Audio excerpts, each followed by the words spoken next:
What's up, party people, and welcome to Countdown to Classic.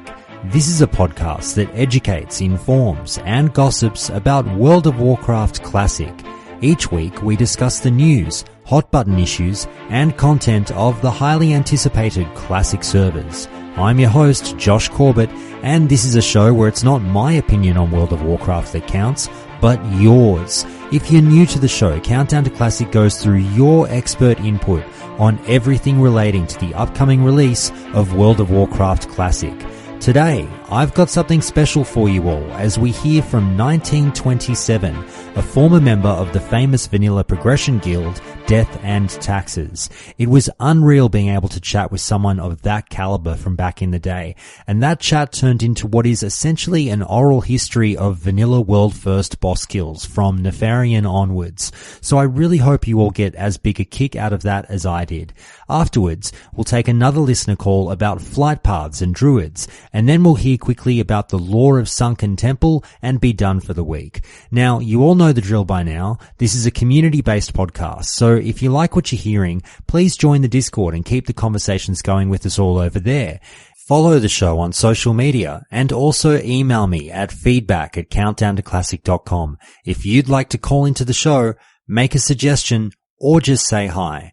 Everything you'll need is in the show notes for each episode along with the show's Patreon link if you'd like to help the show keep going. Or if subscriptions aren't your thing, then you can help keep the lights on at Countdown by shopping at the Countdown to Classic merch store if you're looking for t-shirts, coffee mugs, etc. to show off your love for Classic and the show. But for now, let's start the show with Calling Countdown.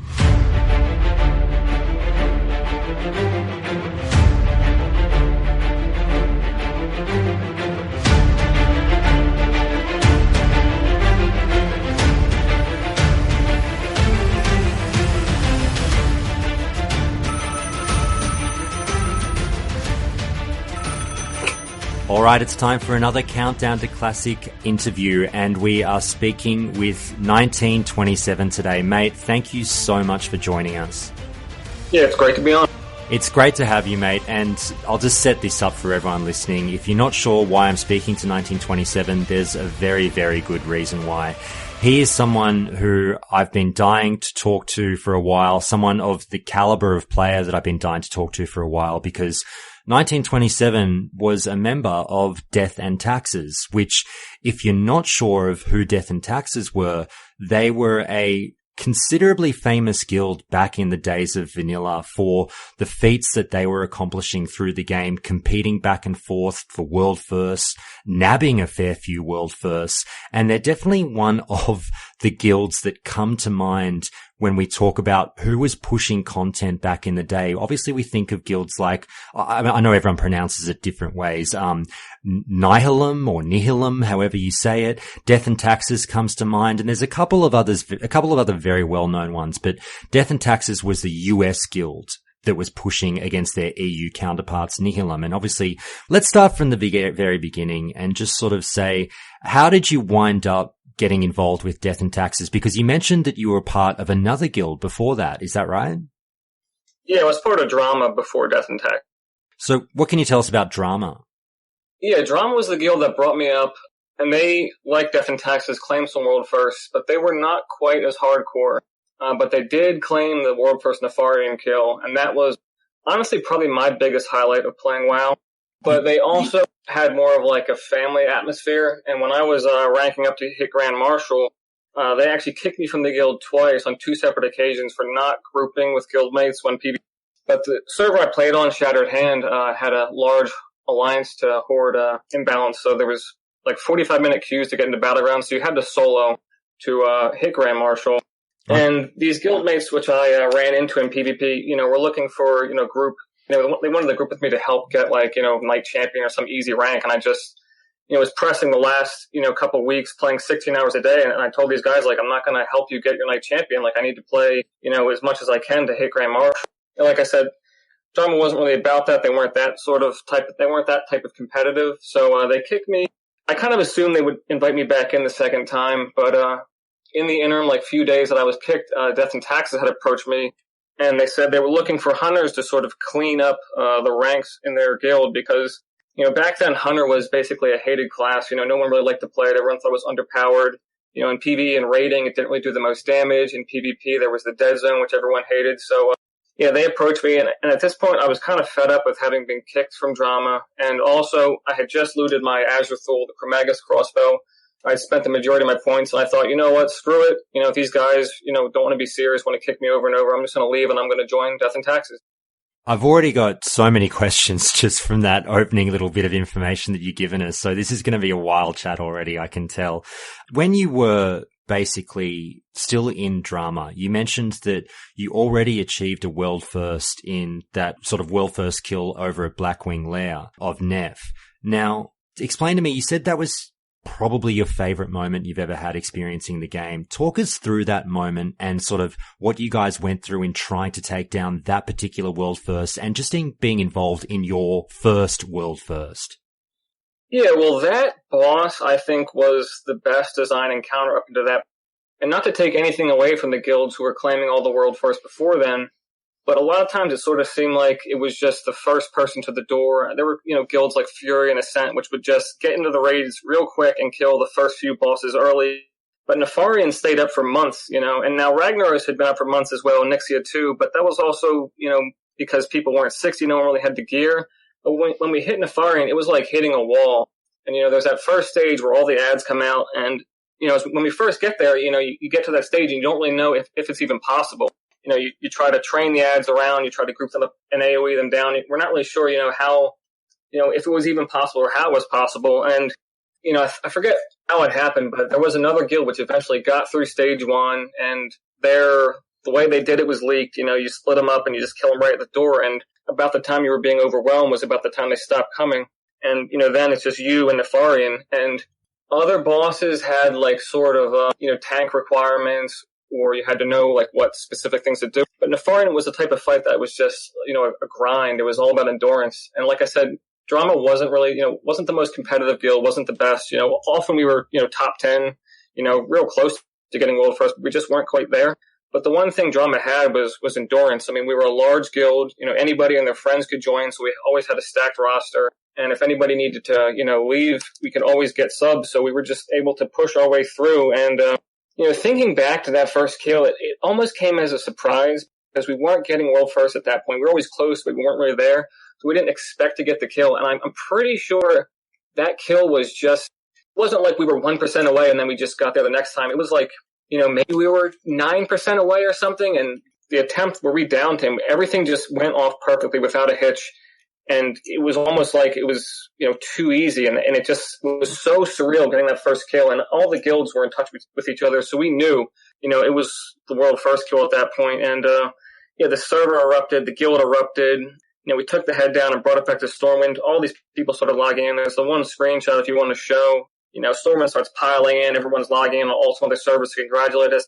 I actually ended up looting the first Therazane's Link, which was actually the Shaman enhancement build. It was good for PvP, for hunters as well. So yeah, it was, I've had, a few crazy things happen in my life, and I always wonder, like, if I could relive one moment again, what would it be? And that, that world first Neff kill is definitely up there for one of the, the best moments ever.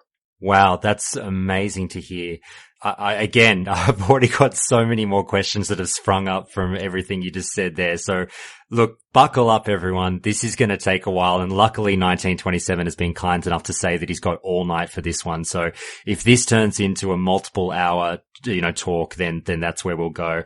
An interesting thing that you mentioned there is the kind of process that a guild goes through when chasing a world first. And you talked about information being leaked between guilds, obviously when trying to work out their own tactics. And, obviously everyone remembers this is back in a time when all these YouTube guides and everything weren't out there. This is literally people trying to figure out an encounter for the first time, not knowing how to do it and trying to figure out not just the most optimal way of doing it, but just any way of doing it. So can I ask what the internal environment and chatter was like in Drama at the time as you guys are trying to work out how to go for this world first? Was it really intense, and did you guys sort of blow up at each other a lot, or was it pretty casual and sort of educational and comforting? Do you know what I mean? Like, what was the vibe?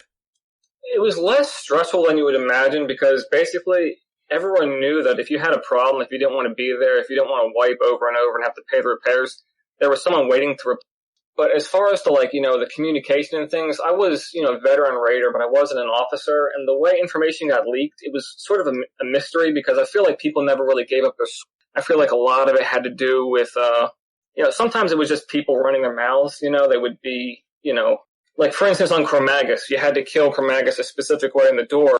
So I think it was someone had leaked a screenshot of where they killed it, and people were able to put together how to get the kill. Then the screenshot was taken down, but some of our guild members had already seen it. So when we were taking screenshots, to be able to prove, we killed this boss or that boss, we had to make sure to crop, specific kills like Chromagus. After you've basically taken down that world first, I mean, was it a moment where you thirsted for more? You talked about that feeling of elation where you're like, oh my God, this is like the greatest drug in the world. I want more and more of this. Or did you know that's what you wanted prior to getting that world first? Were you a part of drama to be like, I want to be on the cutting edge of pushing content? Beforehand, I guess it's hard to say, but it definitely made me more competitive. And I've always been a hyper-competitive person, but I'm also loyal. So it's not like I, wanted to guild hop and join the next best guild. But, after them having kicked me twice, I just realized, if I'm not going to be respected and, the smart thing would be to let your guild members and encourage them and help them get, the PvP gear because the Grand Marshal one-handers were, amazing weapons. But, yeah, I was definitely down for more going into Encourage, but that sort of, I hate to jump ahead, but with the Cthulhu fight, that sort of ended and I became burnt out after what had happened with Cthulhu. That's all right. We'll absolutely be getting through all of that. So if we jump all over the place, don't worry about it. But there's so many encounters to talk about. But, obviously that date of Nefarian, that's in the history books. Drama, the US Guild, 26th of September 2005 with the world first there. You were a part of it. Now, this sort of leads me into, you talked about eventually you were kicked from drama and you were picked up by Death and Taxes. Did you know about Death and Taxes while you were still in drama? Oh yeah, that was part of the thing that I really liked about WoW was the community, the way servers ran. There was no crossover BG. Because leveling up, I just remember the sort of legends that you saw when you were leveling up. For instance, there was one guy, his name was Juby. He played an orc shaman. We didn't even have shamans in the Alliance back then. And he was the first person to really push for Grand Marshal. And funny enough, I don't think he actually made it to rank 14. But he was the first guy to get consistently rank 1 honor over and over. And I just remember inspecting him when I wasn't even level 60 and just seeing the amount of honor kills he was getting, his, always being number 1 and just wondering, how much was he playing? What was his secret to getting this many kills? Where was he getting these kills? And, there were other legends too. Like there was another, the mirror guild to Death and Taxes was called Relentless. They were not as competitive, but they were on Horde, Shattered Hand as well. And they were friends with D&T. And, there was tall tales their main tank, his name was Ogami, and raid buffed, he had 10,000 HP, because of his Torn passive. And now it turns out, that was BS, people just sort of embellished, but. It was stuff like that, and we knew Death and Taxes and drama sort of, hated each other. Not maybe that extreme, but they were always very competitive. There was no love. And there was other raiding guilds on the server like Skyfang who, cleared, they weren't a top 10 guild or anything, but they were good and cleared all the content. And drama and Skyfang had even raided together in the early days. So we were friendly, helped them along sometimes. But between Death and Taxes and drama, there was no love.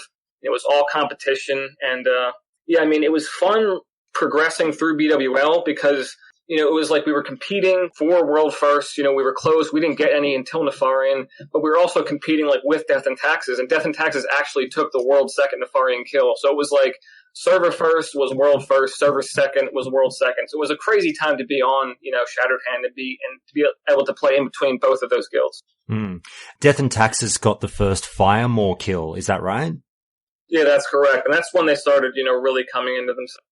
So with you guys seeing that, obviously they've taken down Firemore before you. Did that light the fire under your butts a little bit more? Oh yeah, that had amped it up. And it was already sort of, because when I hit 60, I started raiding Molten Core about the time Ragnaros was being, and around then drama wasn't really that good, but we were close. I'm not sure if we were top 10, but we were pretty close. Death and Taxes was very close.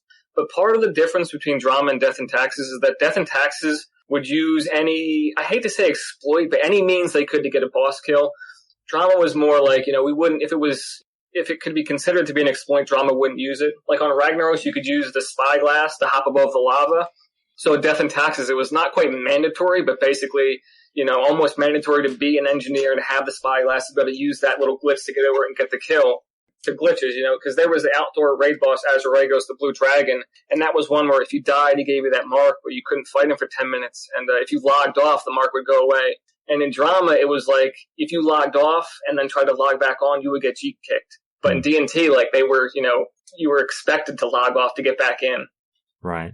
I was just going to say, I can tell I'm going to love this chat so much already because I've got 5 different questions popping up and I'm sitting here in sort of suspension because I can't choose which one I want to ask first. But you mentioned the sort of slightly no love lost between Drama and Death and Taxes. And I guess this would be a question for your whole time rating, whether it be for Death and Taxes or for Drama.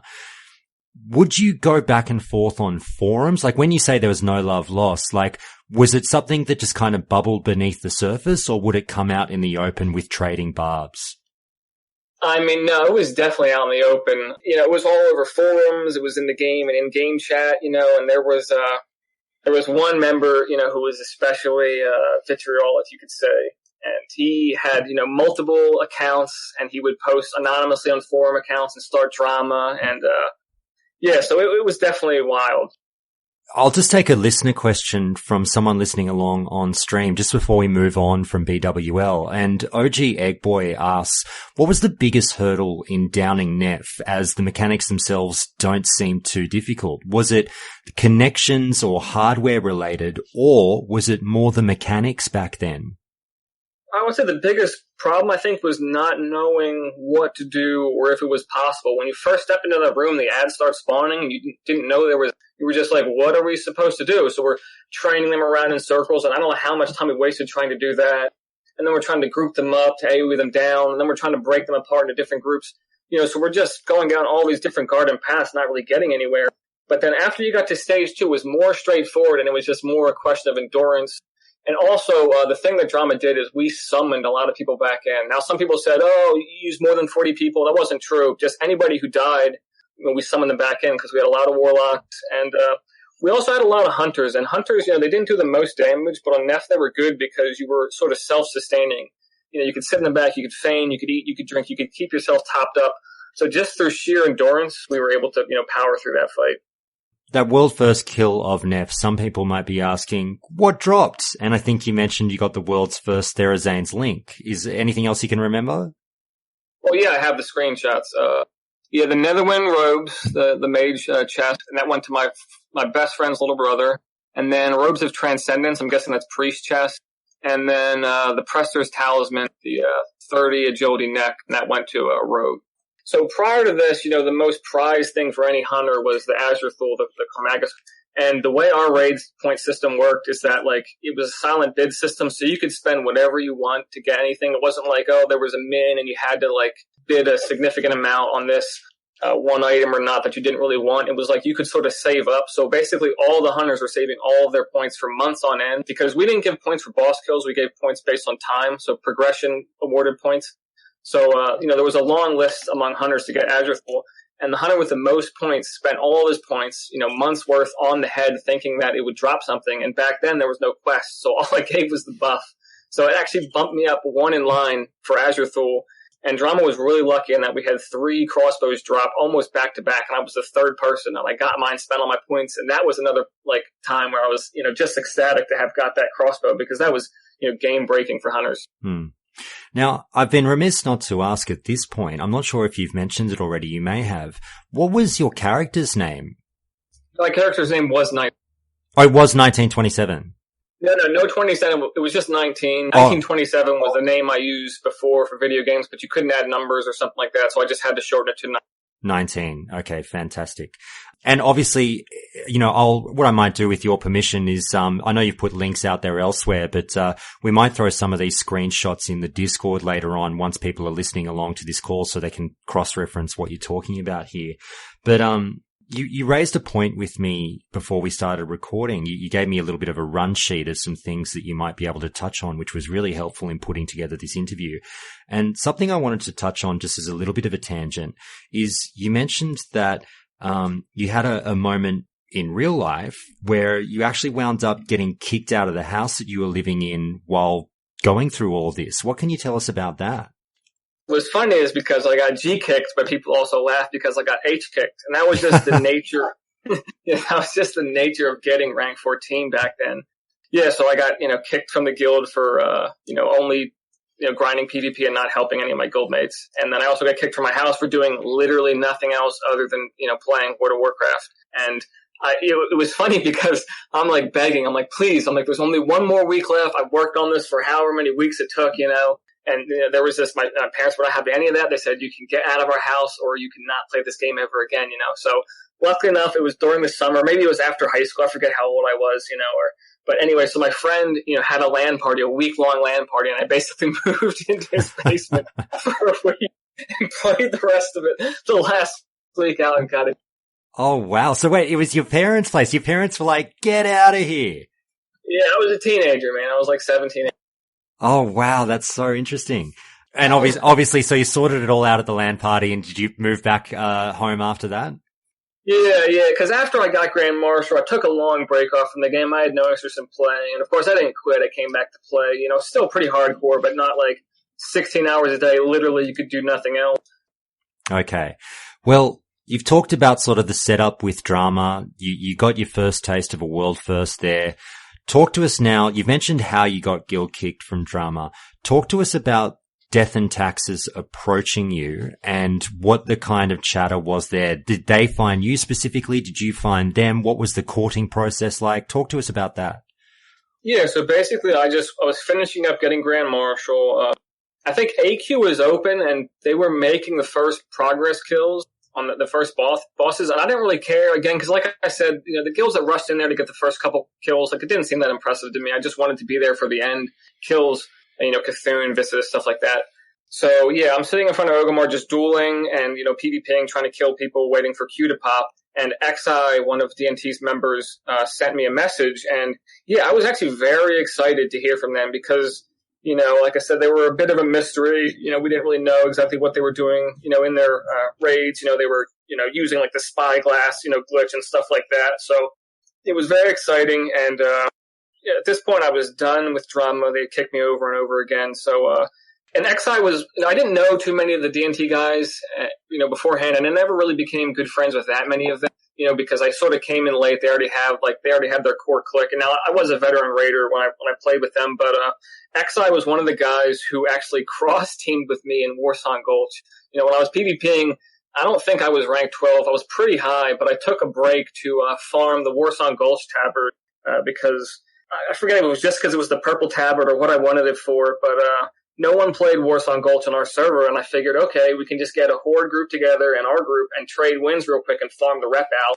And one of my real-life friends who was also on the Grand Marshal, Brian, was a warrior, wanted the bracers, and XI was a warrior in DNT. He wanted the bracers, so we got together and organized with some horde people because I was pretty famous among them, having PvP'd for a while. And, we cross-teamed in Warsong Gulch and win traded, and people made a big deal about this, posting on the forums, oh, they're cheating Grand Marshal, blah. It was actually less honor than just farming solo kills in Arathi Basin, but people didn't care. They just, wanted some drama. But, so I knew XI, so he approached me and just said, like, basically the hunters in DNT, are sort of on autopilot and raids. I don't really give a shit. None of them really PvP'd except for one guy, Durahan, and he wasn't really, that hardcore. I mean, he was definitely a veteran raider. He was definitely hardcore, but wasn't like, play 16 hours a day. And so, DNT was really one of the first guilds, at least that I knew of, that was actively recruiting, like, the best members. They would have, other people re-roll on server, re-roll from different servers, if he was, whatever, guild master or guild leader of whatever guild, or one, like,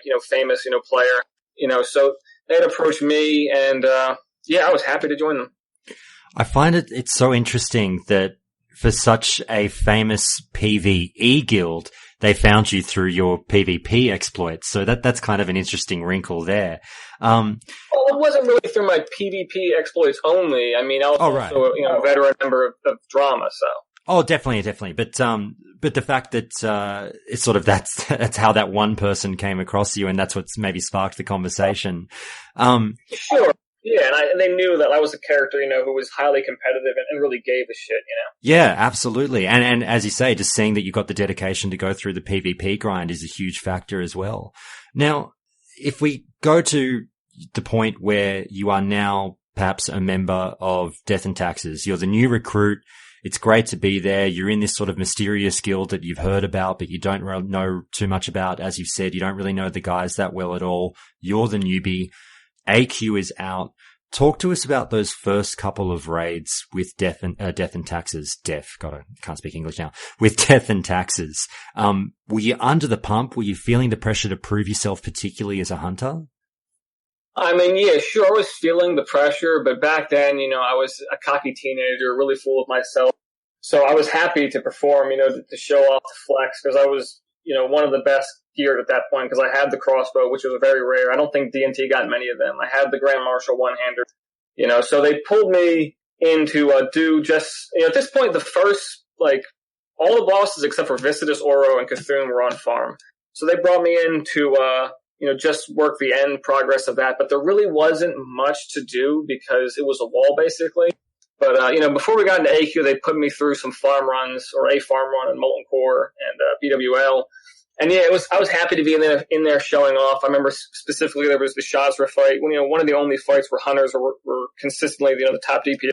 And, yeah, I just remember being a cocky teenager and pulling aggro on Shazra purposely over and over and dragging him around. And most people were in full tier 2, so it wasn't like we were in danger of wiping, but I was, making it more difficult and just sort of flexing. But, yeah, I was happy to do that. And then same thing going through, BWL, kiting around on Razor, not really, that much of a big deal.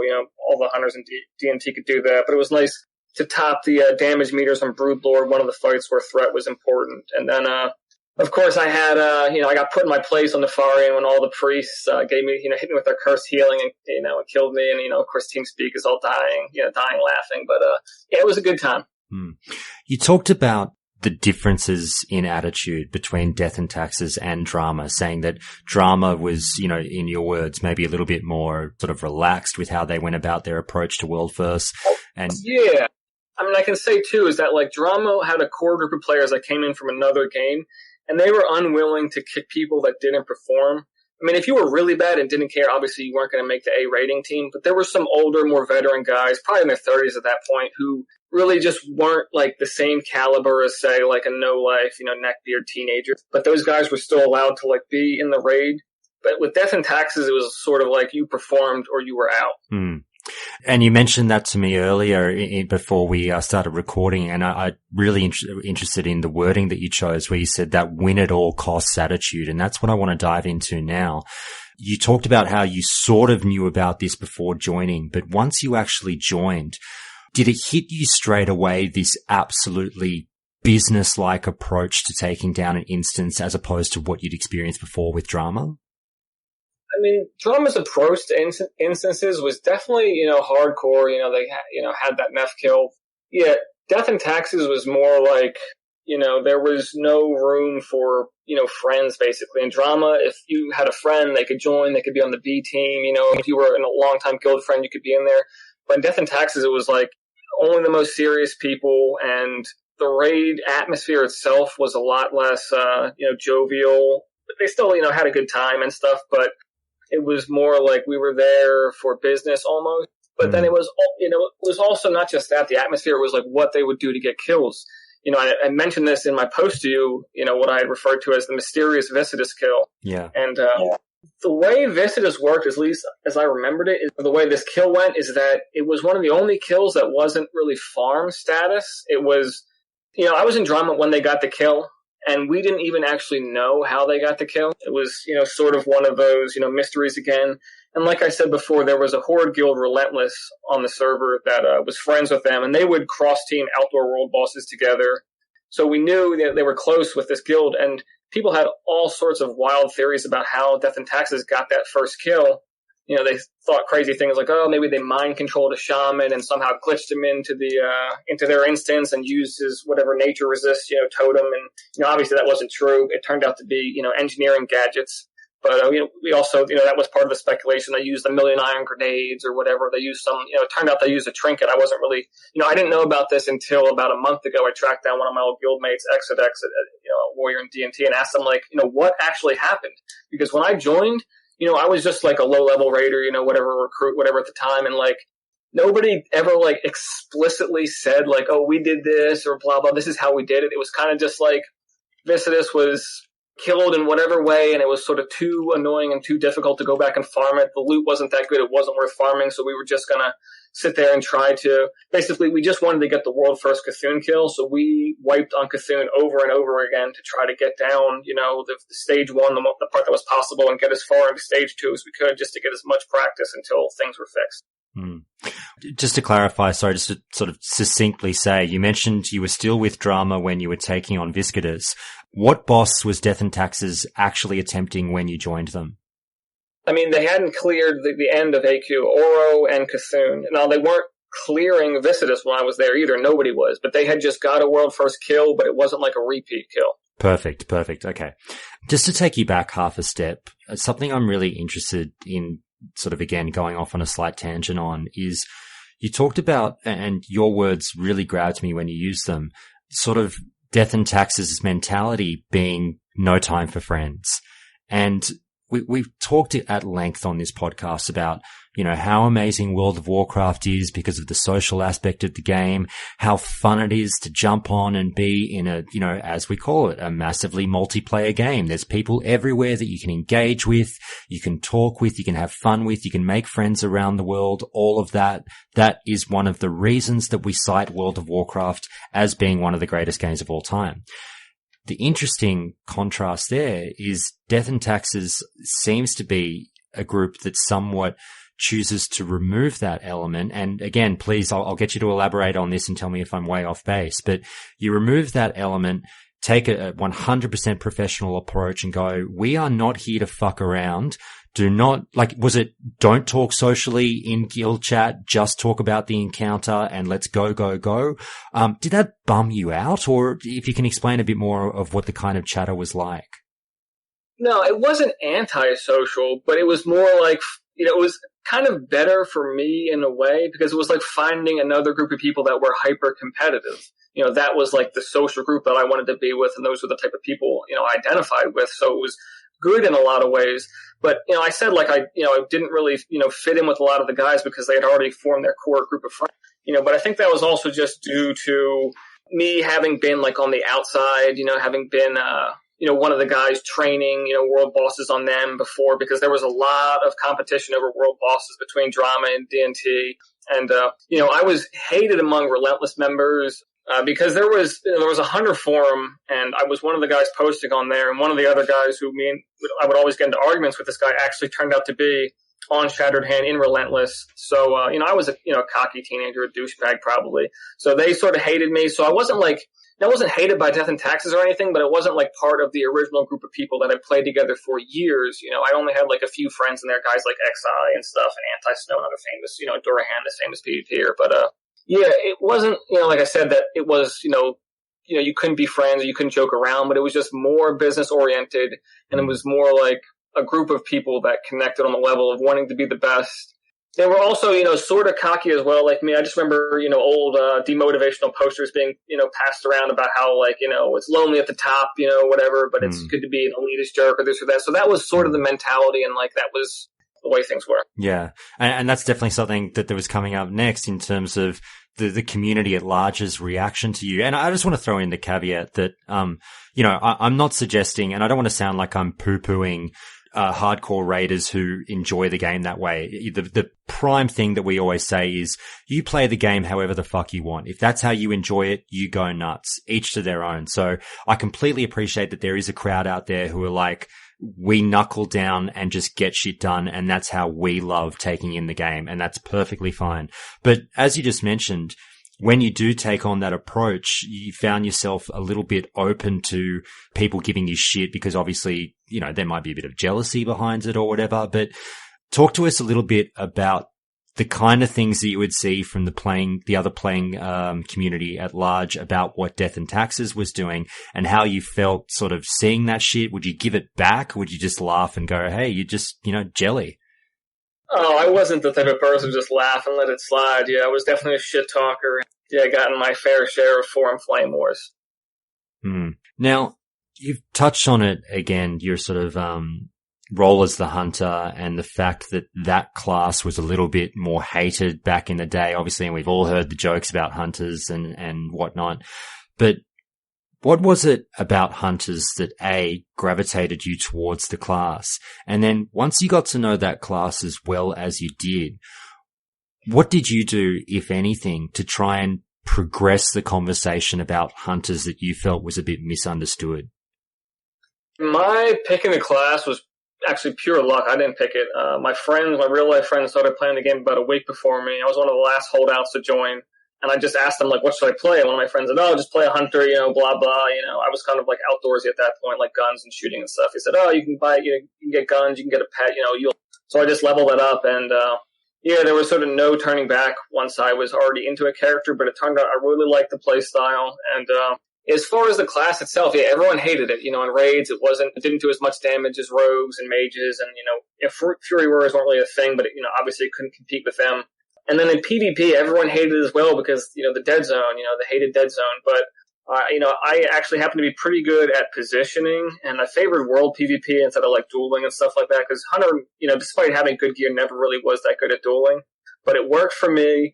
And I feel like a lot of what Hunter sadly was gear, because the dead zone really only became a problem if they were able to live long enough to get into your dead zone. But if you had, the right, the crossbow, the Grand Marshal weapons, then wasn't that big of an issue. And there's sort of like a tipping point. And it's sad that a lot of hunters weren't able to get to that tipping point. But once you were past it, hunter became a dominant force.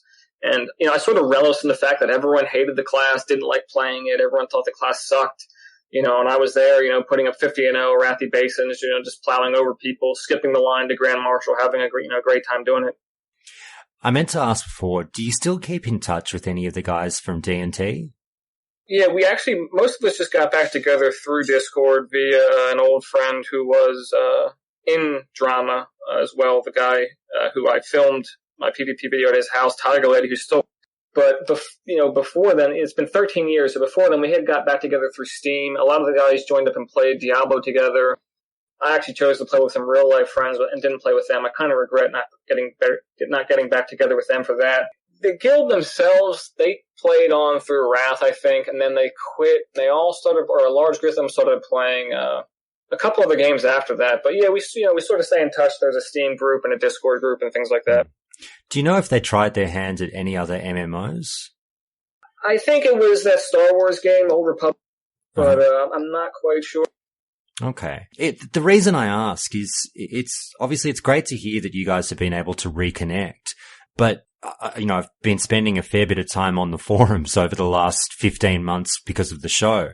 And the one thing, and which is why I jumped on you as soon as I saw you post, the one thing I've been waiting to see is, and a lot of people have been waiting for this, for some of these old, really, really good players from the really well-known guilds to start showing their faces. And it's been a little bit of a disappointment thus far because the majority, I would maybe say even all of the big names from back in the day have either completely walked away, aren't interested, or just have disappeared off the face of the earth. And I've tried contacting a bunch of people. People always ask me, "Oh, Josh, have you tried? Hit up this person. Hit up Kunyan. Hit up, obviously the guy that made the Roguecraft videos, Mute, hit up all these guys." And I try. I've found Facebook pages and all of that. And you either find something and try and reach out and hear nothing back, which is fine, or you just find nothing. And so it's been so great to hear, obviously, from someone like you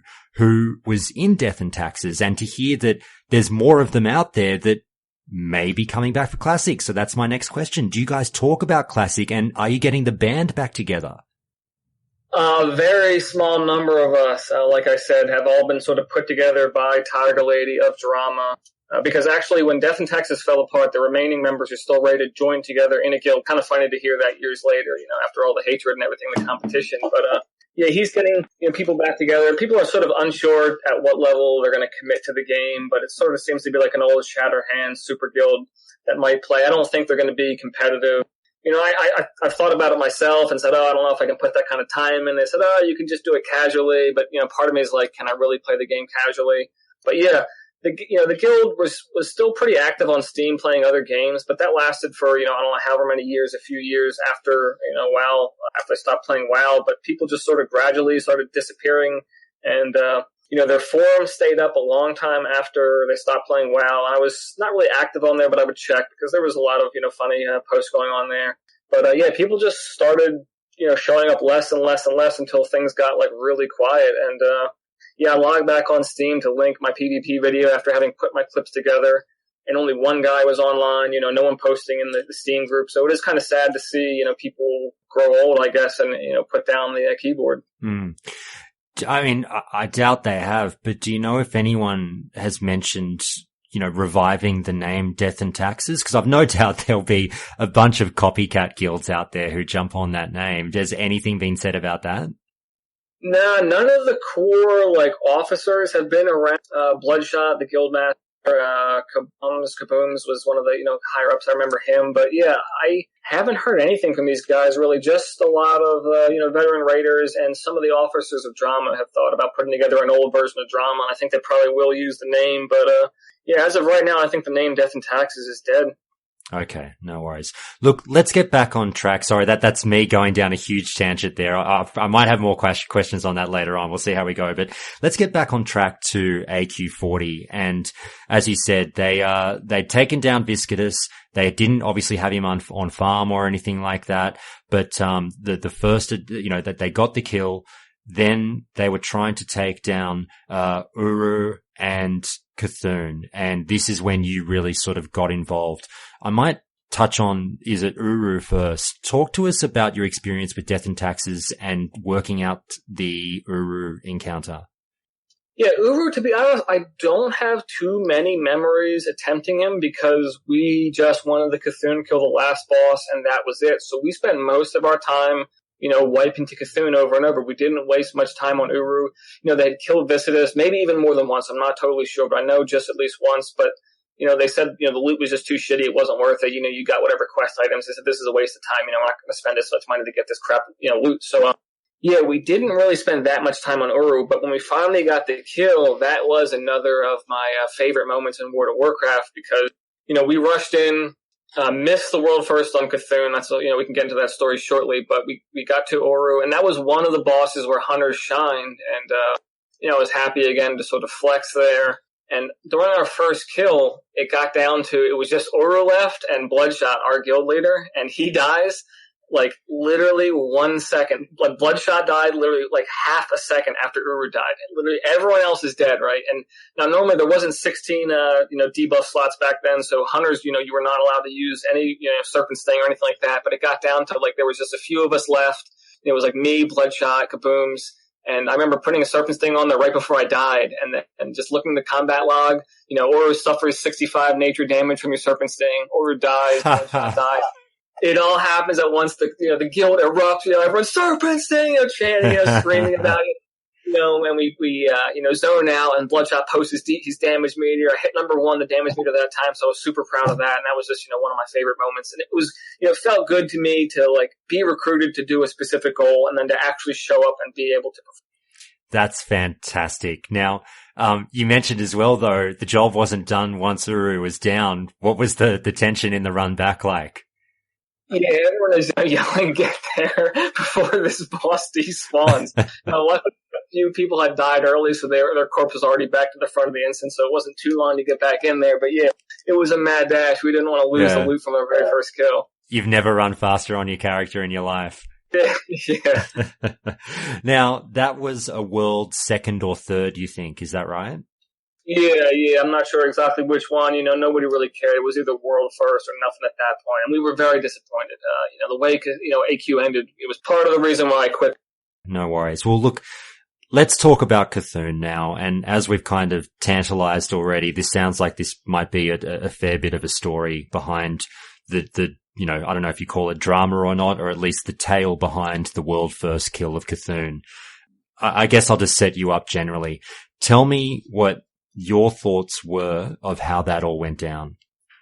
Yeah, it sucked. It really, it was so anticlimactic compared to Nefarian that, like, at this point I was like, done with the game. And, part of that was due to me having done the PvP grind. That burned me out hard. But after this, after the way things ended with Cthulhu, I just thought, there's no reason, the devs don't really care. And, we spent months, slamming our heads into what was an obvious wall, impossible. And just to have the rug sort of pulled out from under us and have, basically no chance at having got the first kill at the end it was so disappointing. Well, you said months, obviously, trying and trying and trying. And how many wipes? What were the frustrations like? What were people saying at the time? Well, you got asked, like, what it was like attitude-wise and what the type of chatter, that went on during these progress raids and how, austere, whatever Death and Taxes was or wasn't. Normally it was like a no bitching, nobody really.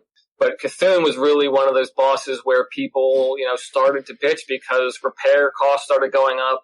And, I just remember there being one fight one night between that very vocal warrior XI and Bloodshot, the guild leader, because we had been wiping him over and over. It was probably 2 a.m. We'd been doing, we'd been raiding for 8 hours or however long, we cleared through the part that was on farm, and then we're sitting there attempting him over and over. And I just remember, XI finally blowing up at Bloodshot, just saying, like, we're wasting our time, we're wasting our money. The devs don't give a shit about the game. Let's get the F out of here.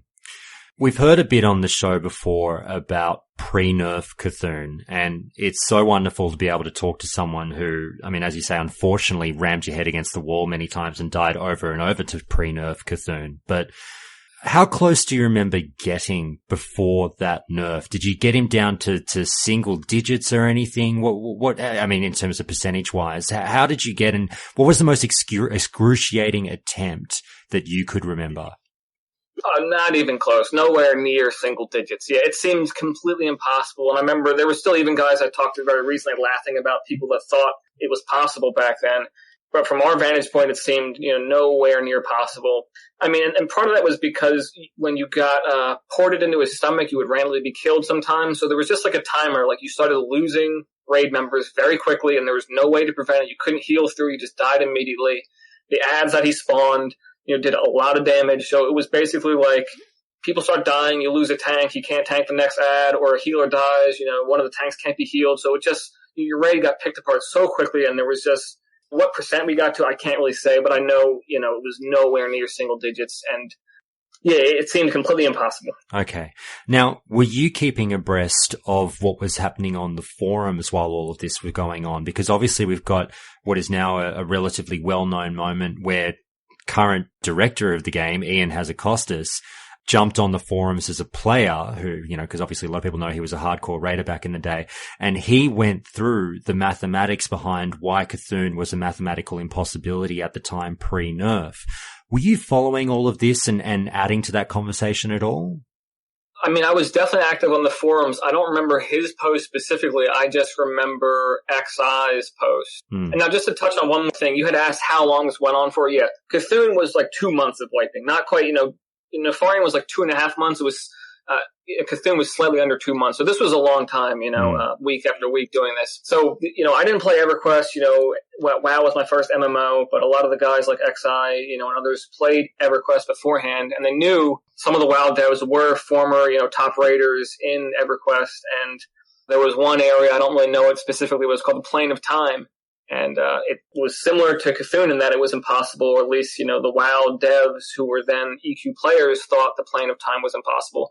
And they wrote this ultimatum letter to the EQ devs and said, you have it started like this. You have 14 days. If after that time the plane is not properly tuned, I'm deleting my characters, canceling all of my accounts. The rest of my guild will follow suit, as well as several other top guilds and people that play EverQuest. So, funny. Basically, XI took that word for word and just switched the names, with Cthulhu, with Encourage, with World of Warcraft, whatever, blah, blah. And then instead of it being written by Führer, it was written to Führer, and he posted the same thing to, the WoW devs. And of course, DNT's forum was already pretty big because we were a top guild then, and things just blew. That's so funny. So a bit of a what goes around comes around moment. So Fura worked on it. Yeah, Fura played EQ and then worked on WoW. Yeah, and they just took the same complaints that Fuhrer had made and leveled them at him. And yeah, to be honest, I can't really remember how quickly it was fixed, but I think it was hot fixed inside of 14 days. And I was pretty young then. I didn't really know, what was going on. But now, like I had said in that post, I think what they had done back then was purposely take it from impossible to relatively, very easy, knowing that Nihilum and other top EU guilds would have a 6-hour head start. So there was essentially no way, the guild DNT would put them on blast, embarrass them on the forums, and sort of had them in this checkmate move. Well, this was their way of getting back at us by essentially making it impossible for us to have, impossible for us to get that world first. So they did sort of comply, with our requests, our demands, but it was also like, yeah, sure, you can have this, but we're going to ruin it before we give it back to you because, with a 6-hour head start that EU has, there's no way you're getting a world first. So have fun. Wow. Well, that's definitely what I want to get into next. Okay. So within the 14-day ultimatum that XI put forward, the devs did actually make the change, but I don't know if they did. I think they might have, but even if they didn't, it was very close. My memory, this is 13 years ago, but it was close, and it wasn't a big deal if they did or didn't. But I just know very quickly after that they did. No, it could have only been 1 week. Maybe it was 1 week, maybe it was 2, maybe it was 3. I'm not really sure, but it was very close to our timeline. So it seemed like they were giving into our demands, right. And I guess they wanted to say, but us having put them, in this, checkmate move, they didn't really know what to do. So what I think they did is, they screwed us. Yeah. Now, you raised a really interesting point because I think it's something that has become relevant again this year already. And please do correct me if I'm wrong, but you talked about the time difference between obviously Europe and the United States and how that comes into play when you've got top guilds chasing world first. Obviously, maybe a hot fix has come on, nerfed a boss, but that might come at a time when Americans are asleep or, off-peak rating time or whatever it might be. So basically Blizzard gets the decision of when they're going to drop this patch. I believe that's an issue that came up again with the world first on Jaina Proudmoore in retail. I think, please, people scream at me if I'm wrong, but I thought this Europe versus America time difference thing came up again. Tell me your thoughts about how you felt with the timing of the fix back in the day. Well, it was funny because that was the first world first that a European guild had claimed. It really wasn't an issue because America was so dominant back then there weren't that many European WoW players. And the way raids were designed is that, it took months to clear raids. So who got a 6-hour head start? Okay, maybe you kill the first 2 bosses first, big whoop. Nobody did. The U.S. guilds were still taking those first kills, but it was a non-issue until this happened, which is why we were kind of stunned. Then we realized, oh shit.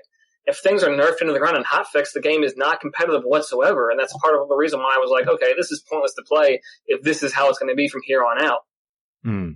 Now, that kill, as you said, how it should be pronounced, by Nihilum on the 25th of April 2006, the world first kill of Cthulhu. Did you notice any fallout as a result of Nihilum getting that world first?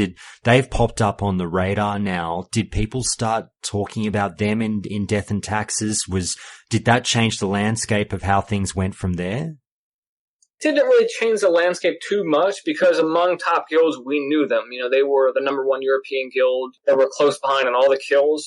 But yeah, it did sort of put them in this position where we were like, well, we sort of, not that we resented them, but we resented the way things happened. And like I said, it was enough for me, having been burnt from the PvP grind, to sort of quit quickly after. I didn't farm Cthulhu too many times. But yeah, the guild just thought it was BS. Fair enough. Now, as you say, order was somewhat restored, if you will, in terms of US guilds returning to dominance upon the release of Naxxramas and cleaning up a whole lot of world firsts through there. But, and I won't sort of spoil the story just yet, obviously Nihilum would return in a way, and we'll get to that part of the story. But just before we do, talk to us about the moment when you quit after all of this happened after Cthulhu. How long did you walk away for? Did you still think about the game while you walked away? What were you going through? Oh, when I quit, I think it was around the time server transfers were beginning and cross-server battlegrounds were beginning. So it was basically like PvP, I had already grinded the rank 14, so I had that. Raiding, I already had Nefarian, and AQ was kind of ruined, so, raiding was sort of sour for me. But then it was also like my home itself, Shattered Hand, was destroyed because the population imbalance there, they opened up cross-server transfers to us. So I think Drama and Death and Taxes both did, and a lot of other big guilds did get off Shattered Hand. So it was like all of the Horde, which were outnumbered, stayed on Shattered Hand. So like all the people I PvP'd against were there, but all the raiders left. So it was like I didn't really have a home at that point. I started going out more in real life. So when I quit the game, I really didn't look back too much. I mean, I met some real life friends, met a girl, that sort of stuff. But I do remember meeting one real life friend who also played WoW, and, we, did some partying, whatever, went out drinking and stuff like that. But, yeah, he knew, who I was through local friends and, knew that I played in Death and Taxes and stuff and wanted to see my character, So I came back and showed him, my character, let him play some Battlegrounds sitting in my house. But yeah, I was pretty much done with video games at that point and didn't play video games for another few years after I quit WoW. The old come back and have a look at my WoW character trick. I see. It was kind of funny to see, like, how in the F does this, like, random kid, like, know who I am on World of Warcraft? It was kind of weird to me. And it's also been weird coming back online and posting on Reddit and stuff because, back then, I was in Death and Taxes, the guys, they knew, we knew we were the best, but, there was no YouTube, there was no Twitch, there wasn't like 10,000 people watching us do progression. Progression was very secretive. You didn't tell anybody what you were doing. And the only fame you ever got, was the occasional person joining your server to ask you questions, or if you posted on forums, some people would geek out, but we never really knew. But like I said, it's crazy to come back and see 13 years later, people still immediately recognize the name Death and Taxes. All right. Well, I'm so glad you said that because it's time for another Wild Josh tangent. You just talked about the differences between the race to world first now versus the race to world first back then. And as you very, very appropriately put it, you didn't have tens of thousands of people tuning in live to watch you do it with all that pressure of literally sitting in front of like a studio audience, if you will. And it was a bit more secretive and on the down low. How do you feel about the rise of Twitch culture for hardcore raiders in this day? And do you feel like you could do that? Yeah, personally, I, enjoy a bit of an audience almost. Like I said, I was happy to show up, in Death and Taxes and be able to But as far as, like, having an audience for raids, it seems so strange to me. I almost can't imagine doing it, like, because, when we're there, like, working our way through, these, encounters for the first time, trying different things out, I just can't imagine wanting to tell other people what you are doing. When a guild, like, accidentally, let slip, what they were doing, or, a traitor guild member left and told you their secret, or, you had friends in, or, you were just able to deduce things. This was a big deal. It really, contributed to your guild's ability to clear content. But, live streaming that stuff, it seems like not, like, that competitive to me almost. It's very strange, but I do like the, all the extra attention and money that is brought to video gaming and how it's taken things to another level. That's very, I'm all for that. But yeah, it seems, antithetical to progress rating. Mm. Can you imagine doing those Cthulhu runs, like you say, staying up till 2 o'clock in the morning after 8 hours of wiping on Cthulhu in front of 10,000 people? I mean, Cthulhu itself, yes, because it will be good to show people just how impossible Cthulhu was at the time. But on Nefarian, when you're actually eking your way closer and closer to that first kill, I can't imagine. Well, look, let's get to Nax. And, as you've mentioned, when Death and Taxes entered Nax, had you quit? You weren't playing WoW at this point, or you were? No, I had quit. I saw none of Nax. Like I said, I really wasn't too much into video gaming, but I would hear through real life friends who also played WoW, what Death and Taxes was, and I know some of the stories. Yeah. So going from what you heard back in the day, and obviously appreciating you weren't there, but you were still somewhat tapped in. Tell us what you know, whatever you were hearing back from the guys or through secondhand sources, about Death and Taxes, trials and tribulations through Naxxramas. And obviously, maybe we'll just focus on those first few bosses before we get to the end of it. Yeah, well, like I said, Death and Taxes was one of the first guilds, at least guilds that I knew of, that were actively recruiting. They recruited me, and they recruited another hunter from Drama. And, when I was quitting, they were pulling in people off server. So they were, looking for the best players. So I feel like, they were, a great guild, maybe the best guild in Ankh-Raj. It's hard to say. I think we had a legitimate shot at taking out Cthulhu first. We didn't. But in Naxxramas, they really came into themselves and were a dominant force. And I can't say much about the first boss kills, but I just know, in Four Horsemen, that was basically the Nefarian of Nax. That was the boss that stayed up longest. It took months to kill, and I can imagine the progress was very similar to the way it was on Neth. It didn't turn out like Cthulhu. It wasn't nerfed into the ground or anything. But then it also had, all things on Kel'Thuzad didn't work out the same way as Four Horsemen. Well, in the lead up to Four Horsemen, we had Death and Taxes getting the world first on Patchwork, Grobulus, Gluth, and Thaddeus. A few other US guilds got in there on the others. But then we get to, as you mentioned, the Four Horsemen. They got the world first on the Four Horsemen. And then they progressed on to Sapphiron, obviously, and again got another world first there. Did you hear anything back about Sapphiron?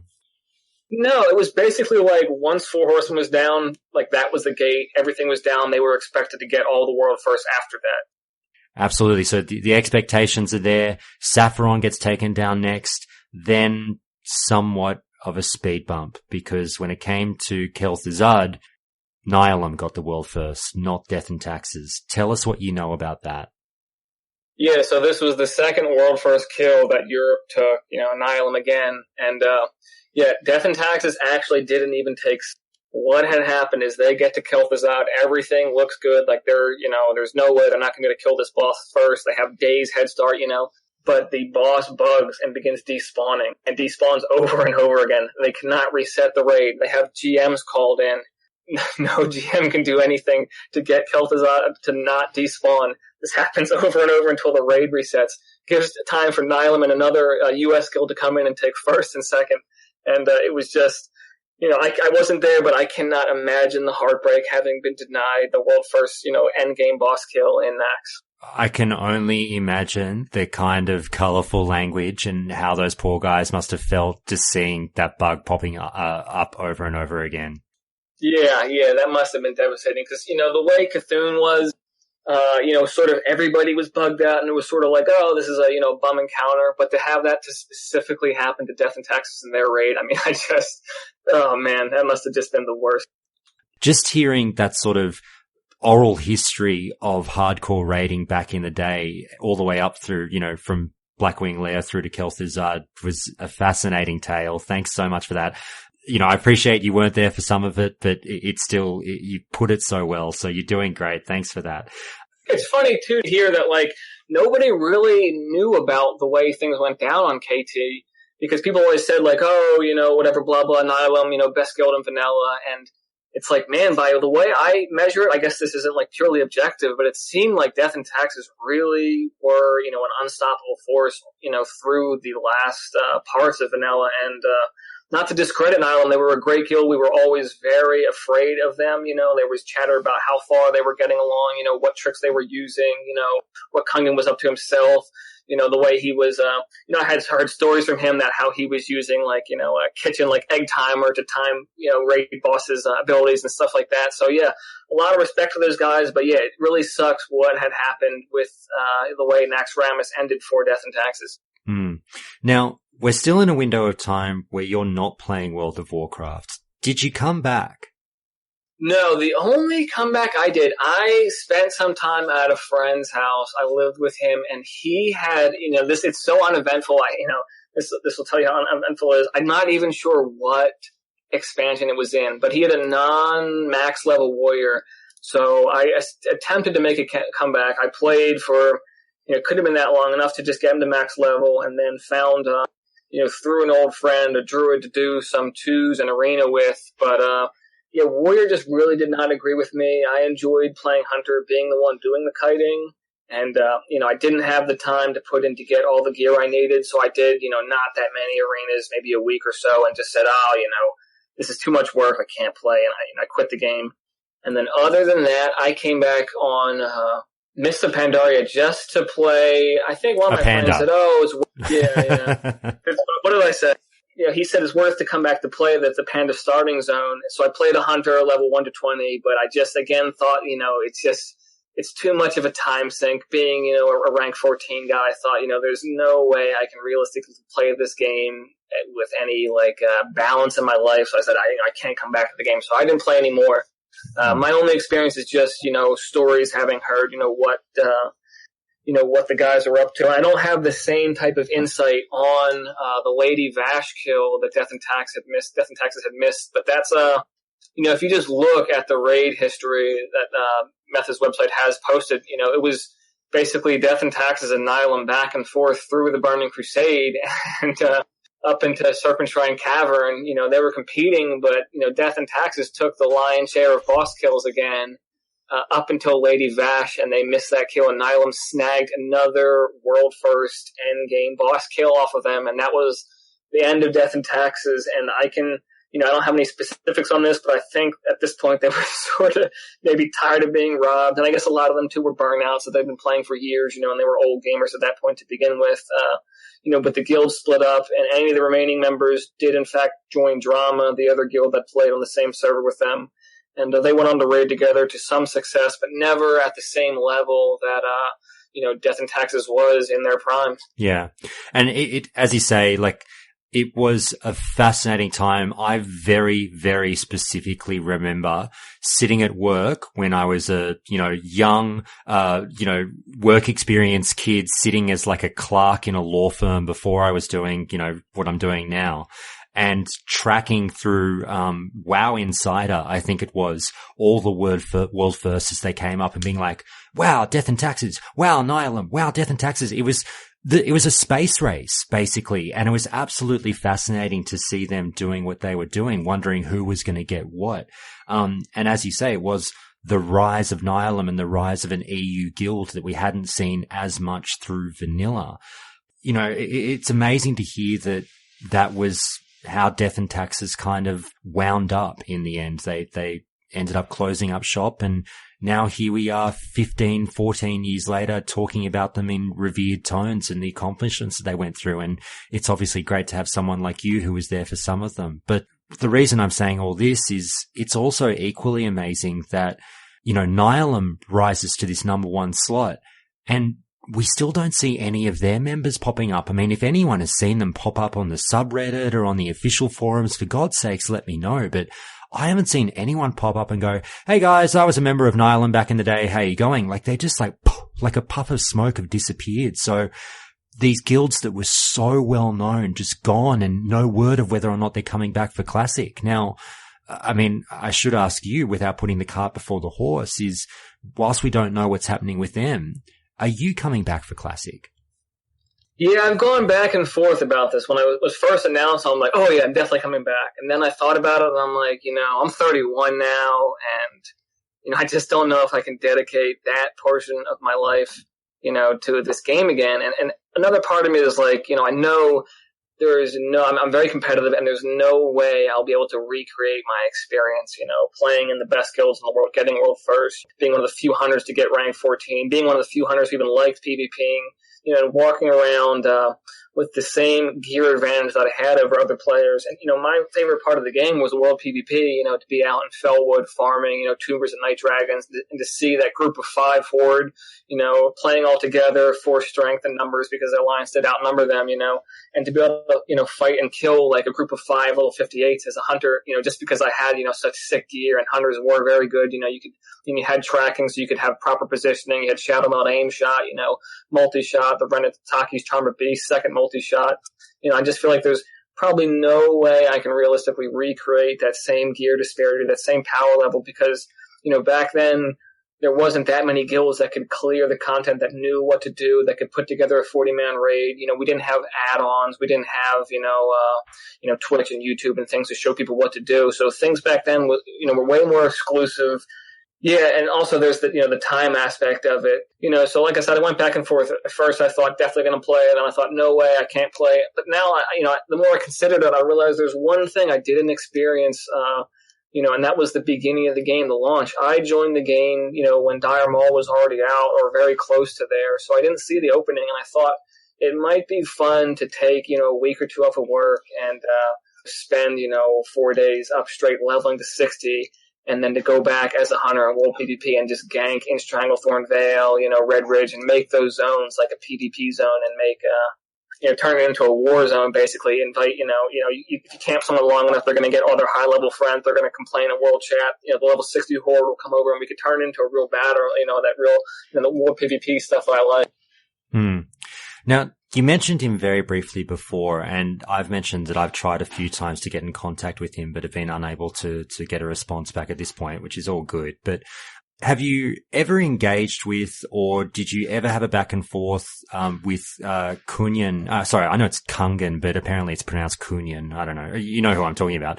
Did you? Yeah, I'm an American, so I'll use the American accent way of saying it. Yeah, sorry. No, it's all good.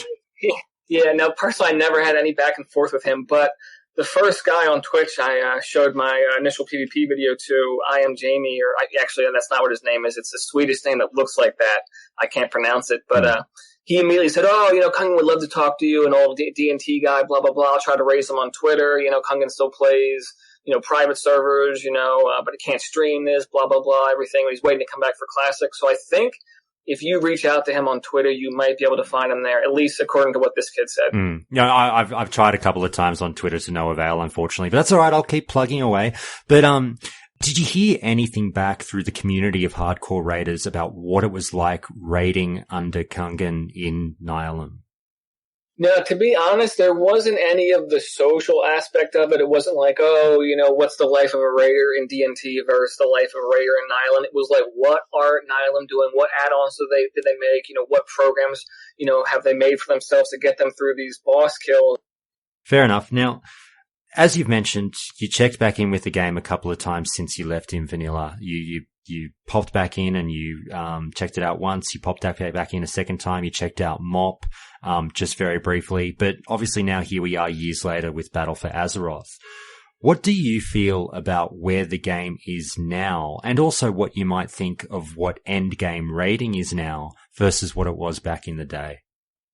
I mean, endgame rating, it's just crazy to see that Method completes the raid in just days, whereas, we struggle with raids for months, and I feel like that's not Method's fault or anything. Maybe it's a testament to the level of seriousness they bring to the game now, which I can definitely respect, but it just seems sort of crazy to me that Blizzard releases, new raids that, just don't last that long, really seem to be cleared rather easily. Is it when you see BFA and, whether you're watching videos, whether you're watching streams, do you feel slightly titillated by what you see, or do you have no interest whatsoever in playing what it is now? I mean, I try to get interested, but I really just can't, one of my real life friends, former member of Drama, Todd Goyde, I've mentioned it before, he still plays, and I've been over his house, watched him stream, watched him play, and the game now just, it seems to be in a state that's just so foreign to the state I played in. The duration of fights is probably the biggest thing. I look and these guys go back and forth for 15 minutes straight, and it's like, that's not the game that I played. The game I played was proper positioning. You could kill people in a few hits. You had to be, not to say you don't have to be quick now, but you had to be very quick to not die immediately. And it just, it wasn't so healing oriented. It was more, damage oriented. And, also, I don't know the specifics of the new classes, but I think the way it's been described to me is that classes have all sort of merged into one, mold where they all sort of have the same abilities and don't really fulfill different roles. And it seems sort of strange to me because, that was, part of the fun of it was the rock, paper, scissors. If you were a hunter, you got to basically fuck rogues, and rogues were the hated, most hated class. Everyone leveled up and thought, rogues coming to gank me, this and that. And I got, to sit there as a hunter and laugh and just say, yeah, I can just put a hunter's mark on a rogue that's 2,000 yards away or whatever the actual range. I don't have to worry about him, And everyone hated warriors too, because warriors, I thought hunters were very strong, maybe the strongest. The only thing really that was definitely stronger was a warrior and a paladin in group PvP. And, but as a hunter, your kiting was very strong. You had freezing traps, so I didn't really have to worry about warriors too much. But yeah, the way I see the game now, it just seems, so different. And I it's just hard to believe that it really is even the same game. You mentioned to me, one thing you'd like to touch on, and I'm not sure what the answer that's coming is, so I'd love to hear it, is, going through everything that you've gone through, you wanted to talk about some of the well-known or legendary players in vanilla that you really respected or that you looked up to, or perhaps that you played with as well, shoulder to shoulder? Who were some of the more memorable people that you've encountered or seen in the game back in the day? So that's already, kind of what I touched on. It was two of the original guys, the main tank from Relentless, who we thought maybe had 10,000 HP, and that very first Orc Shaman, was getting ranked first, or getting the, number one honor over and over. But it's funny because I didn't know his name was Juby, so I wasn't quite sure what it was. I tried to Google him. I was actually able to find him, and he's, ranked like 750th most honor kills. Still plays level 120 or whatever it is, has 280,000 honor kills. So it's kind of funny to see him, the original PvP or on Shattered Hands still playing the game, all these years later. It's crazy to me.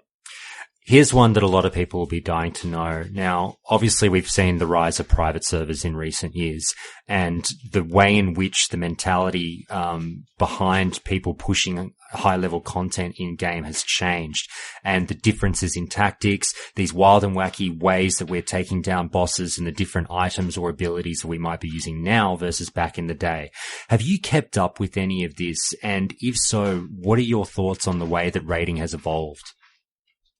Raiding, not so much. I mean, I'm sort of familiar with speedrunning in other games. Not a speedrunner myself, but I've seen, the infamous Streets 112, and I was a big Half-Life fan, so it's interesting to see the way people, got through those games. And yeah, with World of Warcraft, I'm not really familiar, but I can respect anybody that's, min-maxing things. My real concern when I had mentioned, or when I had messaged that to you, was the way things had progressed in private servers in PvP and the amount of, sort of cheesy trinkets and gimmicks that are used now, the amount of consumables. Because, maybe I'm just an old man who's resistant to change, and, I'm sure that adds a lot of depth. But, nobody really did those kind of things back then. I don't remember ever having a freezing trap frost reflected at me, and it was sort of almost bad manner, at least inside duels, to use, cheap tricks like that, like putting on fire resist gear versus a mage, versus a fire mage, or, even using your PvP trinket was frowned upon in duels. And then in World PvP, I always strayed away from long cooldowns, because, if you wanted to engage in a 10-minute long fight at Tarn Mill, what good is it that you have to wait, X amount of minutes to, use, your rocket helm or whatever, or, what good was wearing that helm? You can use it once, but having, 8-piece Giant Stalker on the entire time, might be giving you, or it's definitely giving you a significant damage bonus. So to me, it sort of seems like, and the amount of money that consumables cost too, I saw a few iron grenades thrown, but nothing too crazy. But if someone was iron grenading me like every fight, to me, I guess I could do the same thing back to them. Engineering was definitely, the best, profession, but to me, it sort of seems a bit like overkill, but things change, and it's crazy, to see the way, things have been min-maxed over the years. You would have come across many, many, many different items in the game, and more so than the average player because of the high level content that you're going through. And seeing what you saw, or going through, the loot councils that you would have gone through, do you remember any particular items that you still sort of fondly think of, or anything that you thought was a little funny back in the day for being OP, or anything like that you came across through your raiding? Yeah, I know I just complained about like gimmicky tricks, but there was ones that I used, and maybe I think fondly of them because I use them. Obviously there's a green whelp armor, in Warsong Gulch that was very good, but the main item that I thought was maybe even the most OP item in the game, definitely back then, I don't know what's been added now, but it was Invulnerable Mail, and it was one of those items that took a lot of Arcanite. I had to spend a long time crafting it. But funny enough, I didn't get to use it that long before it was not fixed because it was so OP, especially on hunters. But anyway, the way Invulnerable Mail worked is you had maybe a 5% chance on being hit by a melee to proc a Divine Shield, but you could actually still fire your ranged weapon while you had this Divine Shield running. So 5% doesn't seem much, but it lasted like 3 seconds maybe, but there was no cooldown on it being procced. So what you would do is you would go up in Alterac Valley, train some guards up, and they would begin hitting you, and then it would just proc over and over again. So you had a permanent Divine Shield to melee, and then you could just run around shooting all the other ranged. And the people at range were like, cloth-wearing mages and priests and stuff like that. So you could just mow through them as a geared hunter. And then there was other hunters. Everyone had, less gear than me, so I was able to, or worse gear than me, so I was able to, kill them easily. And then all the rogues on the melee, I'm immune to them because I have a permanent divine shield. So that was that was probably the most OP game and the most OP thing in the game I ever experienced. You might have mentioned it earlier, but I don't think we've specifically talked about this. Did Death and Taxes have any kind of requirements for consumables going into raids? What was the farming like, and what was the shopping list like, if anything, before raiding with D&T every night?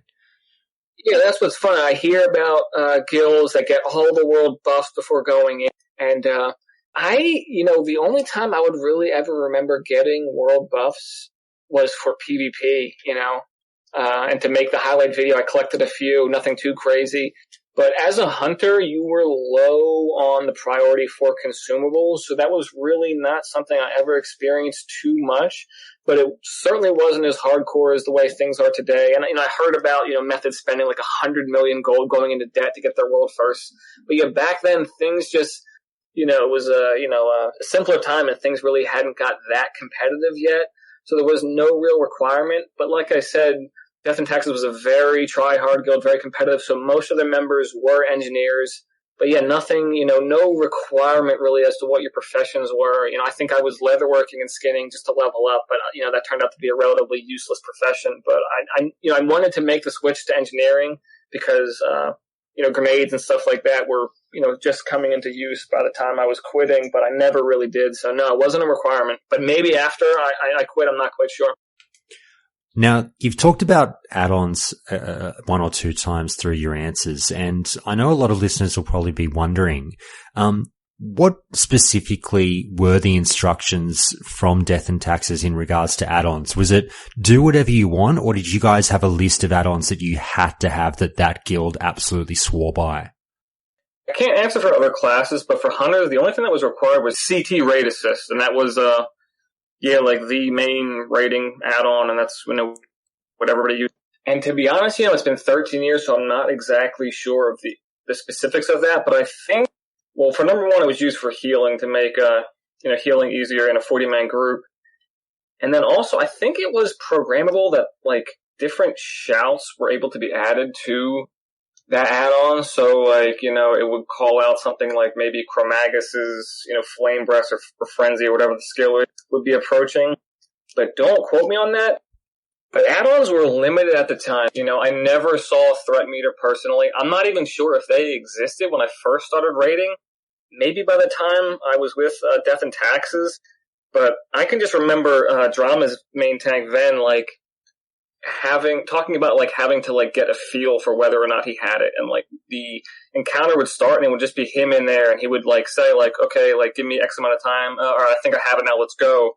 And then people were pulling aggro, and not to jump topics here, but everyone talks about Fury Warriors, but back then Fury wasn't a thing. People knew that talent Flurry or whatever it was strong, and that the class would be a very strong DPS class, but it didn't have Feint or Feign Death, any of the aggro reduction. So Fury Warriors weren't really used. To be honest, I think the first one I saw was Schmitty, and he used that in for Cthulhu Progress, but other than that, we didn't have Fury Warriors, and I think it was mainly due to aggro problems. So yeah, no threat meters. Maybe they came in later. I'm not exactly sure. And even damage meters. I never had my own damage meter. Actually, maybe towards the end I had one.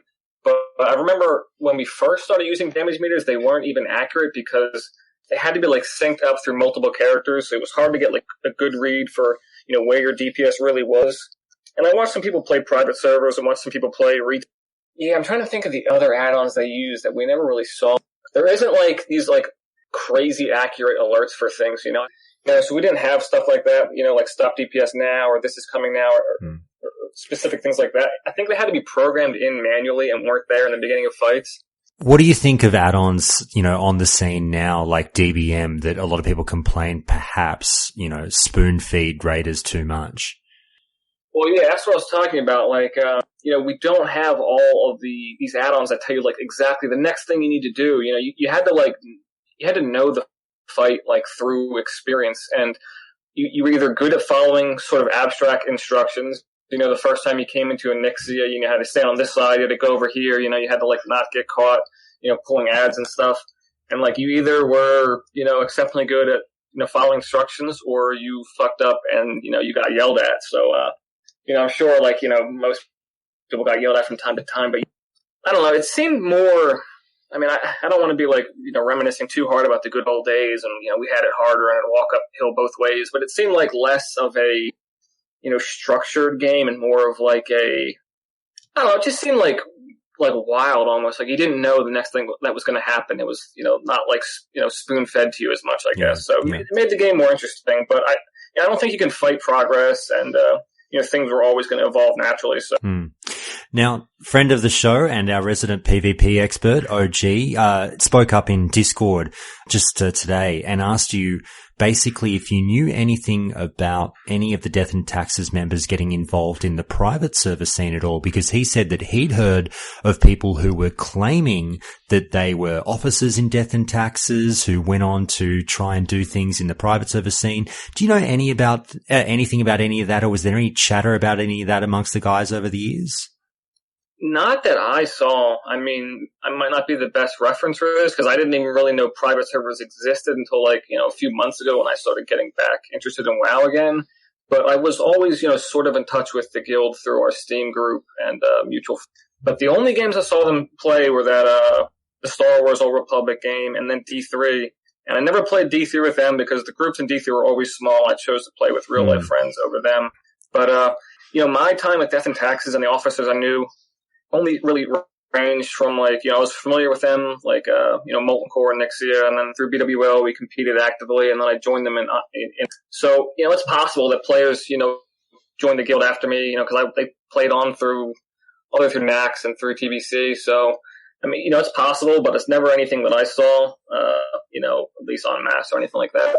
What was Death and Tax's attitude towards world bosses? Yeah, world bosses on Shattered Hand were crazy, and there's actually a clip we can play. But like I said, Shattered Hand, it had a lot of great kills. There was drama in Death and Taxes, obviously. And then the Horde counterpart to Death and Taxes called Relentless. And then there was the other guild and alliance that used to combo raid with drama called Skyfang. And then there was, War Ensemble and Transcendence, some other medium guilds. But there was 5 guilds that were clearing, full clearing BWL and AQ, and then a bunch of lesser guilds. So world bosses were a bonanza, and guild masters were almost always called in. The clip I talked about is a famous clip of us training Kazakh. And this was, Kazakh had spawned during primetime hours, and, there was more Horde than Alliance, so we chased off all the Horde, but there was, 5, 40-man raids, maybe more, all standing around trying to get, this Kazakh kill. And the way Kazakh works, if you die to him, it heals him a little bit, and he has a 2-minute enrage timer, and once that timer is hit, look out. So as we're going up making our attempts, he keeps healing over and over, and there are our enemy, our enemy alliance and other guilds, naked, running up to him, dying and healing him. So, our main tank, we see this and realize what's going on. It's been happening so much, and by now there's such a tight group of raiders up on the hill behind, waiting to take their shot. All just grouped up. Our main tank calls he's going to train into them, pops shield wall, runs Kazakh into them, and as he enrages, shadow bolts are being spammed rapidly, and the chat, as every time he gets a kill, he spams "Your own strength feeds me," and that is just flying as he is mowing through hundreds of geared raiders. You've talked a lot about, obviously, PvE, and that's what Death and Taxes was so well known for, but you've also mentioned you're a huge, huge fan of PvP, and you went through the grind back in the day. One thing that you wanted to mention is how obviously PvP was back in the day, but you mentioned that term that obviously a lot of people get funny about, and that's win trading. What were your memories on PvP back in vanilla and that notion of win trading? Yeah, win trading, like I said, wasn't really a factor. Even grouping, people always talked about, you needed to pre-raid, whatever, blah, blah. No, on Shattered Hand, it was different. There was 45-minute queues. So the honor you got from winning in Arathi Basin or Warsaw Gulch was nothing compared to the honor you would get from solo farming and getting those first 4 kills for the max, or the only honor you could get. So yeah, for me, there was no grouping, there was no win trading. It was just solo queuing and being very careful not to hit a person who's at 10% health. You didn't want your multi-shot to fly off and hit this guy and give you, 5% of his honor, because then the next kill is only worth half or 75% or whatever the diminishing return was. So yeah, it was just all about solo play, and I had a lot of gear at that point, and there wasn't really any other hardcore raiders. There was no one else in drama, really, at least at the position I was. There was one guy in Death and Taxes. His name was Schmidt. He was a warrior. He was a little bit ahead of me. But other than that, nobody really had the gear. It was either you were a raider or you were a PvPer, and there wasn't like a lot of crossover due to the time constraint that PvP required, and the fact that, you could get good gear from raiding. But also another thing that helped me was, there was 45-minute queues, and every time I was in queue, some people would be lazy, trying to, use this time to get other things done in real life. And I did some of that too. I went out to get food and stuff, and I had my, 45-minute break. And that's another thing. People complained about, the 45-minute wait, and I guess if you were a casual player and just wanted the fun game, that would probably be infuriating. But as someone who was queuing all day, it was nice to have at least some, possible structured breaks. But most of the time, I would fly to Kargath, where Horde flew in to get to Blackrock Mountain, and I would just shadow melt, aim shot, kill as many people as I can, and just farm solo kills there. So I became sort of notorious / infamous for just disrupting, the lesser Horde raids, and whenever I could, even when Relentless or the bigger guys would come through, I'd wait till the end and pick off the stragglers and, sort of make the game fun. They would hunt me down and kill me, try and camp my corpse, but I was just there, getting as much honor as I could, as many solo kills. Now, we sort of flirted with it earlier in the call and again just now, but just to confirm, did you actually hit rank 14 in vanilla? Yeah, I was rank 14. I was the second hunter on the server. There was one guy who didn't raid at all, and he just rushed it immediately.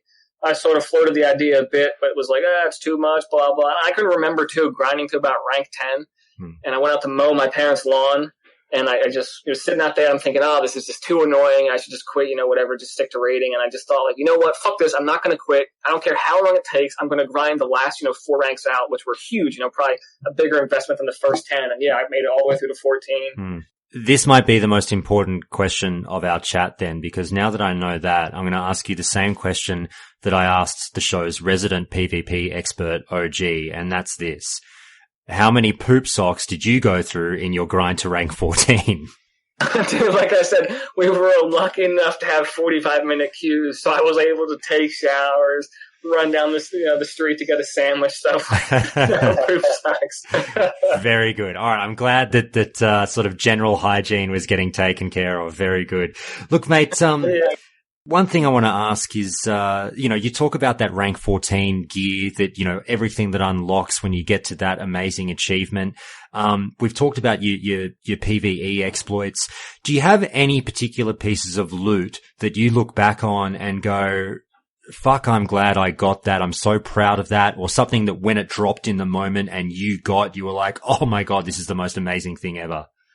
Yeah, I had touched on that. It was, Azrathul, the crossbow smiting, because I was pretty far down the list, having took the first, Therazane's link off Nefarian for, it was a good item, but it was more like I just wanted to loot something on the first boss kill. When the third crossbow dropped again, it was a 7% chance, and I'm not sure if they dropped back to back, but it was very close. My jaw dropped, and at that point I knew I was next in line, and I was just so ecstatic to having got that. And yeah, the other item the hunters really looked for was the ZG trinket, gave you the double multi-shot. That really took the class and put it from very good to if you had the drop on a group of players not looking, you could just mow them over with 2 multi-shots. Do you have any tips for anyone who might be listening who has grand visions of setting up the next big guild for Classic? Like, we are going to be the Death and Taxes of World of Warcraft Classic. Having gone through what you've gone through and seeing sort of, the ups and downs of that grind of pushing for world first, what advice would you have to someone who might be running the guild or thinking of joining that guild in what kind of mentality to take into that chase?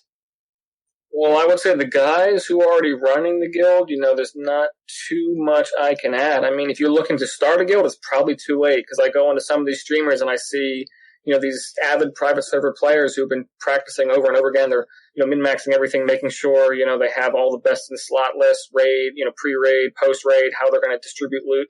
I feel like you might be a bit late to the race, because there's guys who are just waiting to capitalize on it. But if you're thinking about joining, one of those guilds, I can't imagine it's going to be the same time commitment it used to be. No. Maybe in the beginning, for the first kills, if you want to be the race to world first or server first or whatever, there'll still be some prestige there for that. But getting some speed runs and stuff like that, I feel like once you have that down, it can't take that much time. So it's probably definitely worth it. And as for PvP, it takes a specific type of sick person to really want to put themselves through that, because Yeah, sure. I mean, the gear is great. The one-handers specifically are great. And the two-hander, I mean, I used it. It was very good, but it wasn't quite as good as Ashkandi, the sword off Neff. But you had to fight every warrior for that. And I figured, all right, I'd rather skip that and get to save my points with a crossbow.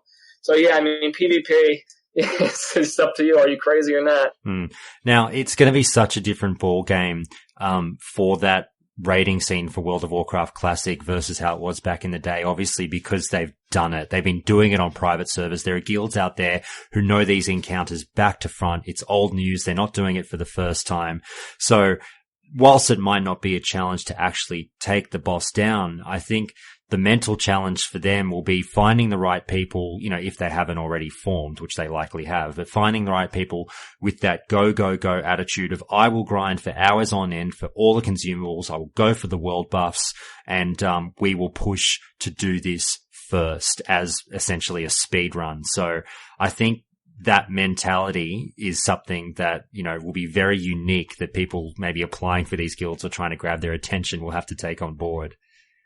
Yeah, I mean, I wish I had some way of helping people identify, finding those groups, but my entrance into both drama and death and taxes was, purely luck-based. My friends, started the game before me. They said, hey, roll on Shattered Hands. Some of them were in drama, and drama invited friends. They invited me.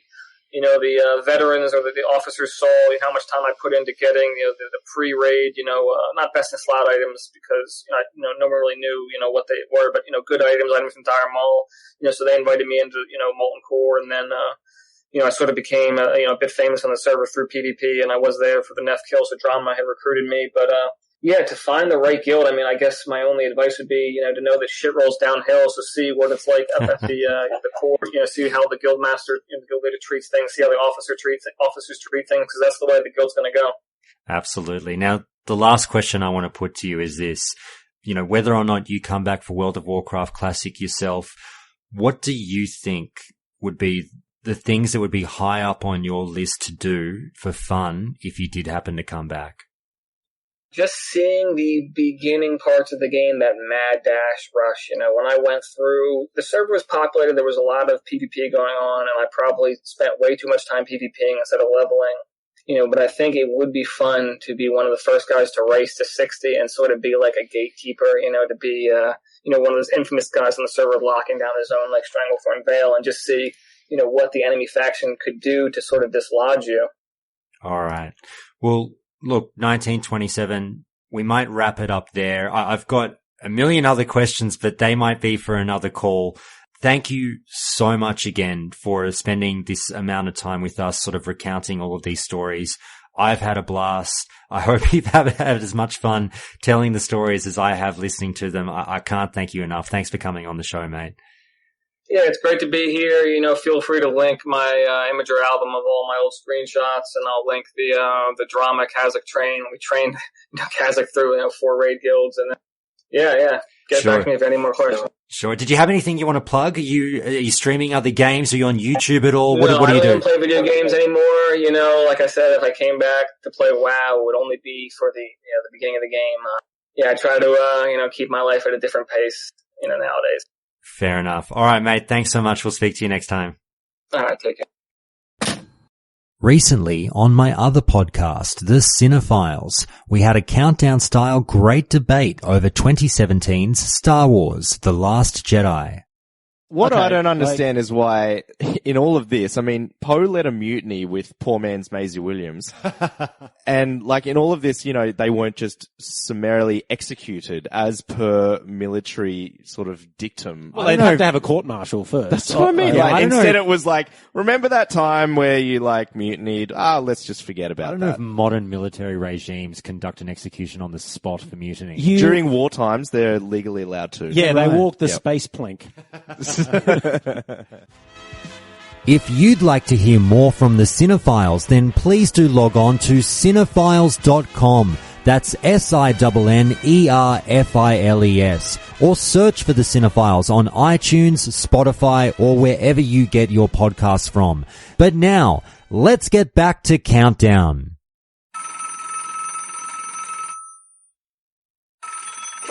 All right, it's time for another Countdown to Classic call, and we've got Turner on the line. Turner, how are you? I'm doing great. How are you?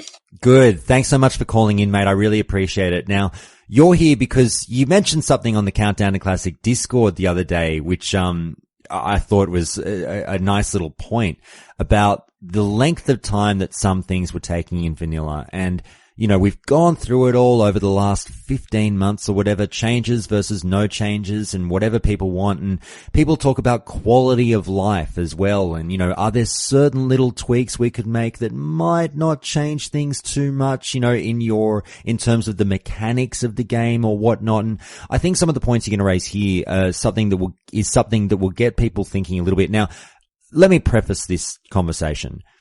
I don't think any of this stuff is going to happen, and I probably presume that you don't think any of this stuff is going to happen as well. We're just talking in hypotheticals. It's fun to live in what if land.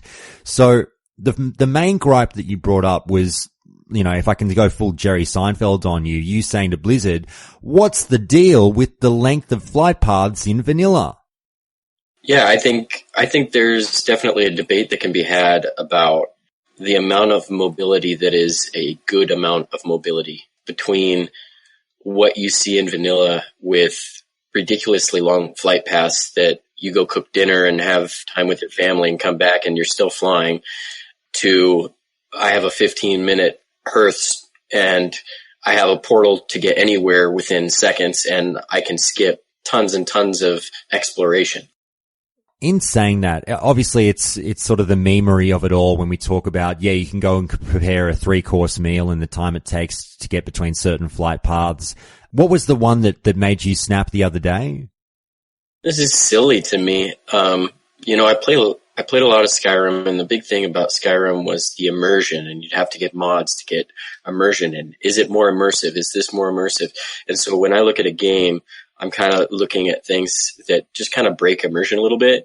And for me, it's just silly that a griffin, if let's say World of Warcraft was real, there's no way the griffin would fly into the Great Forge and Iron Forge if you're flying from wetlands to Stormwind. He's just going to go straight there.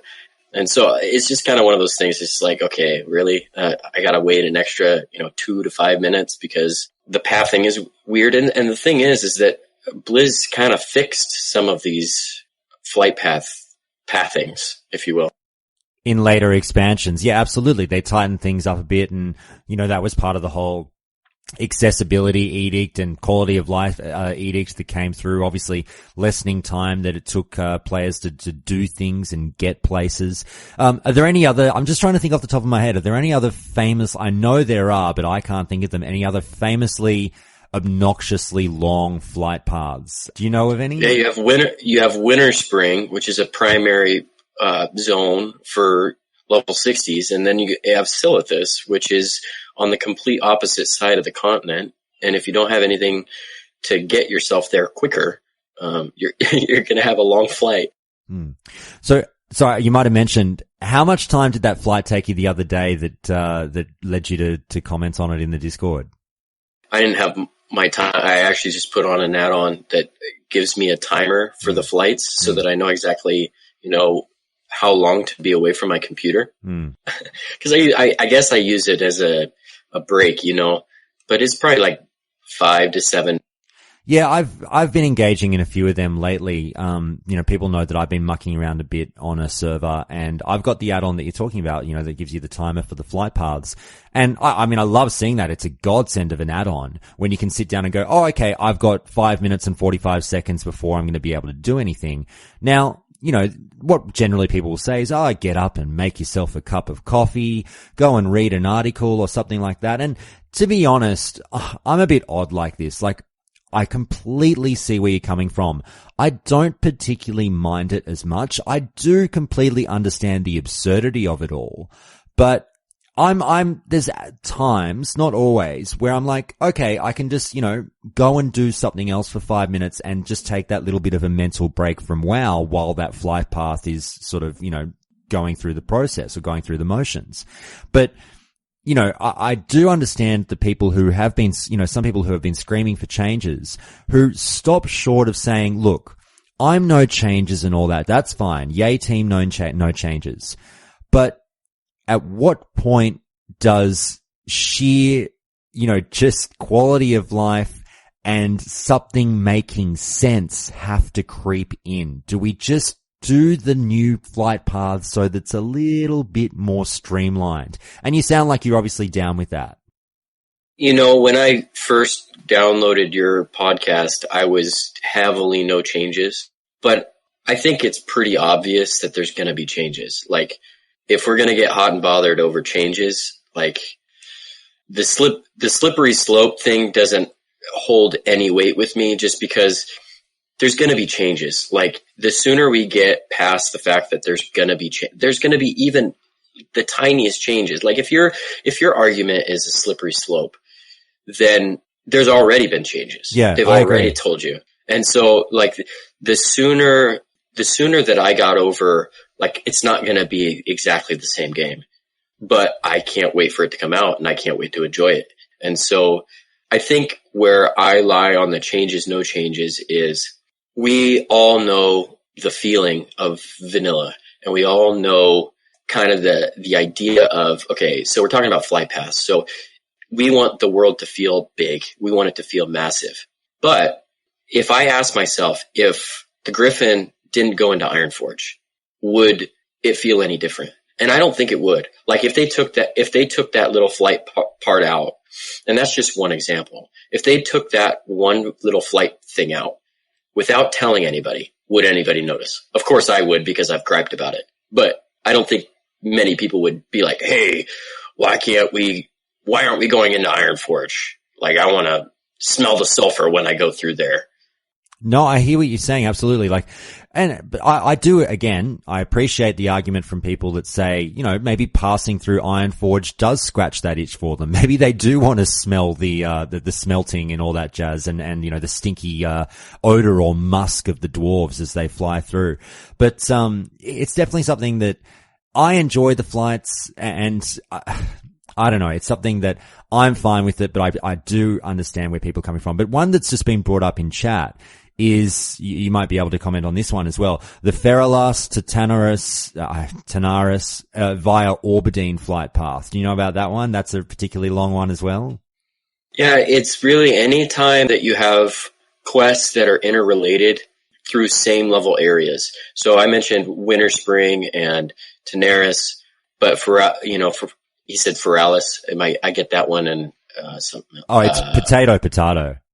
Yeah, but I mean, those two, Tanaris and Feralis, are like level areas, and so again, that's going to be one that people actually take.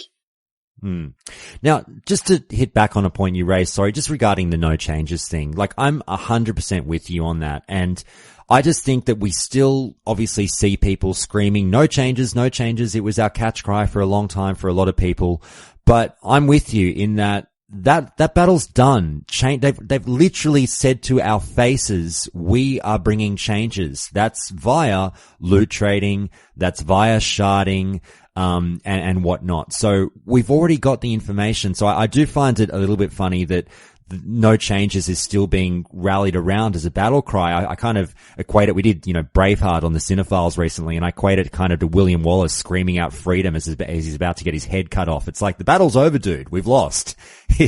That's how I term it. But I appreciate people sort of, you know, keeping up the fight.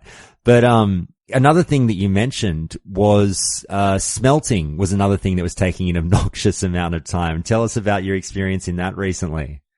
Yeah, I mean, it's not going to change, but like, I remember just going AFK just for absurd long times. Is it really that immersive to click on a button and be smelting 300 odd bars and be gone? And the thing is that back in the day, there were people waiting in queue to log in, and I'm AFKing and going to work, or AFKing and going to school, and just leaving my character on smelting. So it's like, I don't know. It's just kind of the weird thing that it has to take so stinking long to smelt that many bars. That, like, make it a quest line, or like, and then we get into changes. Well, that's a new quest that didn't exist. I totally get that. But like, I think when I was going through vanilla and through BC, one of the things I really enjoyed about WoW is the hypothetical changes that could potentially make the game better. Like even back then we would talk about changes. Or wouldn't it be cool if mages had this? And wouldn't it be cool if warriors had this? Wouldn't it be cool if you could do a quest to make smelting take a little bit less time? And I guess that's where people start arguing the slippery slope of where WoW is today, you know, but it's just an absurd long time still. Yeah, I hear you. What did you say? I mean, I'll give you a chance to defend yourself there. If I sort of put on the pants of someone who would push back against you and say, hey, sounds like you just want retail, man. Like, what are you going to ask for next? Like, transmutes only have like a 2-hour cooldown. Like, you know, that's classic, man. Well, what would you say? I mean, you've obviously already given some points, but if people say maybe, you know, the comeback is generally, well, maybe classic just isn't the game for you. What would you say to that? I would say that a 2-hour cooldown, there's a reason there's a cooldown. It's not flooding the market. But smelting, if I start smelting 300 things and they're going to be ready by the evening, and I just don't see there being any difference between it being ready in 5 minutes versus 15 minutes. Let's take the flight pass, for instance. There's a big difference between giving everybody a 15-minute hearth and an hour hearth. Like when I play certain servers and there's an hour hearth, it makes me really think about my mobility and where I'm going to go and what I choose to do. But the same cannot be said about an argument for shorter smelting times or for shorter, what's the purpose of a long cast time on smelting? I'm just going to go AFK. And if a game is designed to a point where I'm going to click a button and then not be on the screen, what's the difference between that type of gameplay and mobile games where you log on and do a couple of things and then have to wait for a queue time? If I were to say, well, let's say we put you in the design room and we say, okay, Turner, let's talk about what times we can implement here. We're designing, we're changing things. We're designing the game again. How long do you think a smelt should take? And let's say hypothetically, how long do you think it should take from, you know, to get on a griffin and go from, I don't know, the Eastern Plaguelands down to Booty Bay or whatever? I mean, like, is it the speed of the griffin that's the trouble, or obviously just the detours? I don't know. That's a good point. I am not a designer and I have no idea, but I do think that, again, you can ask your clients, does this break immersion? I mean, that's what the PTR is for. Does this break immersion? Is this going to be something that's like really going to be a bugaboo for people, you know? But the way that I think about things is if they changed it from this to this, would someone who didn't know that it was changed, would they figure out the difference? It's kind of like, I'm into music and sound tech, and there's this idea that you change volumes by 3 decibels because the human ear can't recognize 3 decibels difference. And so if you're adjusting by 3 decibels, if you're adjusting by, 30 seconds on a 7-minute flight path, and I lean no changes, to be honest, and I'm just kind of throwing something out there because, again, like I said, I like to say, well, what if we did this? What if we did that? Oh, no, that's what the show's all about. Totally screaming at myself, being like, dude, what are you saying? Like, how can you possibly think? I understand. No, it's all good. The show's all about hypotheticals. That's the thing. Like, recently I remember I got a comment going like, oh my God, Countdown to Classic actually discusses changes. It's like, yes, we'll discuss changes because we're living in hypothetical land. We can talk about anything. What if that? What if this? Doesn't mean we want it. It's just fun to talk about. It's like why people have like Star Wars conversations and have like, oh, what if this character actually did this? And what if that? And that's why we have fan fiction and stuff like that. But anyway, it's all good to talk about. But you mentioned another very interesting point. Now, we ran a dungeon recently, and it was Gnomeregon, right? We had a good time, you and I, running through Gnomeregon for a few hours. You got the crazy looking helm. I love it. I know, I did on my Warlock, and I was very pleasantly surprised by that one. But you mentioned at the start of that run, we were talking about some time that you spent with classes, and you said, hey, I've spent 800 days with a druid in, / played, I presume that was. Please talk to us about that. Yeah, well, actually, my first character was a lock, and I got him to max and just didn't, I saw all these druids around. I'm like, I gotta try that. And then I leveled a druid, and I haven't ever looked back, dude. Every single time I take a hiatus from WoW, I'm always thinking, I gotta get back to my druid. Like, I miss my druid. It's not that I miss WoW, it's that I miss my druid. And so is it about that 800 days time / played on that one character? So 800 days on druid is actually spanned across many druids. What happens is, like, for instance, I went to basic training, which is a whole nother story and related to WoW, but like, I would go to basic training, and then when I got back, I fresh re-rolled with some different friends. And then, you know, some of my my family was playing, and so I re-rolled, and instead of paying $50 for transfer or whatever, I would just level a druid, you know, and, you know, it only takes 4 to 6 days of leveling time. And I love druid that much that I just don't care. Like, it doesn't matter if I'm playing druid, I'm having fun. Well, it's interesting to me because you are literally the antithesis of my desires, because Druid is my least favorite class. You have 800 days played on Druids. I have like 800 seconds. I can't stand Druids. So I'm interested to talk to people about, like, what is it about that class that really sung out to you? Was it just the hybrid thing and being able to do a bit of everything, or was it something deeper than that? I think at first well, when I was growing up, I would always read those Animorph books. Do you know of the Animorph? No. Okay, so it was this whole, like, children's reading line of these kids that would change into different animals and a bunch of, I couldn't even tell you the stories now, but I really enjoyed those. And then, so when I saw Druid, I always thought of, like, the Animorphs, the books. It just, I don't know, it just kind of resonated with me, the idea that I could be something that is so different from real life, you know what I mean?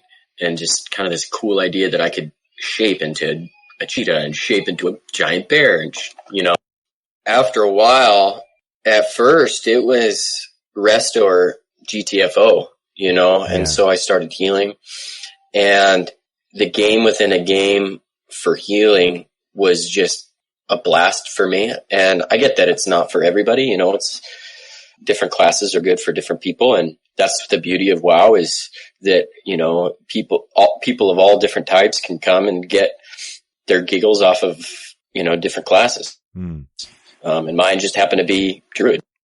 What would you say to someone like me who absolutely, I wouldn't go as far as saying despises the class, but has little to no interest in it? You know, if we're obviously talking about within a vanilla regime, what do I need to know about Druids that I might not know already with all the podcasts I've done, all the reading I've done? Is there something that you can say that might sell me on Druids that I haven't heard yet?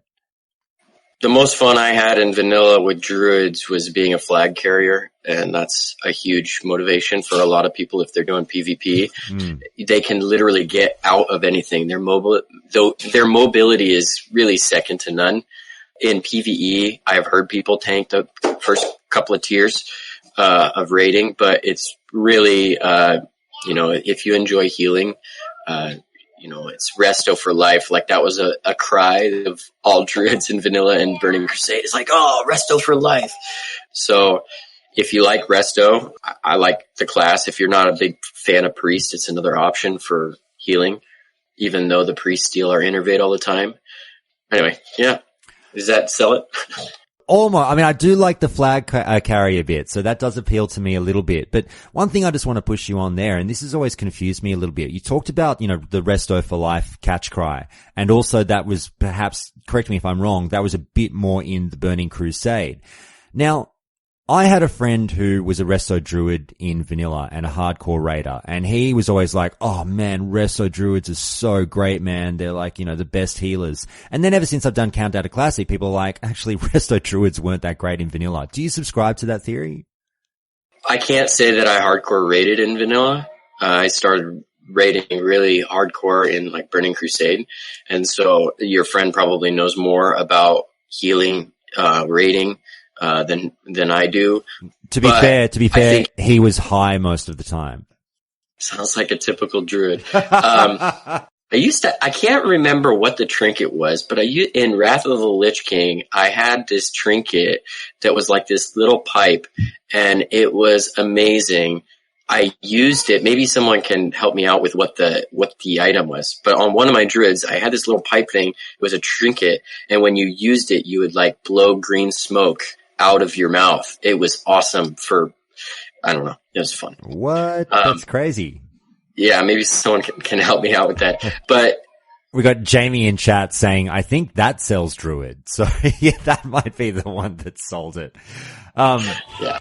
Anyway, mate, look, we'll wrap it up from here. I don't want to sort of keep you away from the family too long, but thanks so much for calling in. Look, I do want to have another Druid related chat later on. I feel like that's another class that we haven't really covered overly extensively here on Countdown, and I want to get Taladrill back at some point, and maybe we'll get yourself to call back at some point and obviously dive deeper on the class, considering the extensive amount of time that you have played it for. So Turner, look, thanks so much for calling in, mate. We'll see you around the Discord. Yeah, appreciate it. I'll see you later. Hi everyone, Josh here. I just want to take a quick moment to remind you that while Countdown to Classic will always be a podcast you can get for free, if you do happen to really enjoy the show and find yourself always coming back for more, then please do check out the show's Patreon page to see how you can help keep the lights on at Countdown to Classic, and even vote on show content as the show continues to bring you more and more classic WoW goodness. Alternatively, if monthly subscriptions aren't your thing, you can always visit the show's tip jar over at Ko-Fi, with that link being in the show notes and on the website too.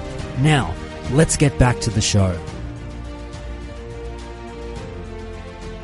And with those calls all done, as voted for by the Countdown to Classic patrons, it's time for That's Lore Like It.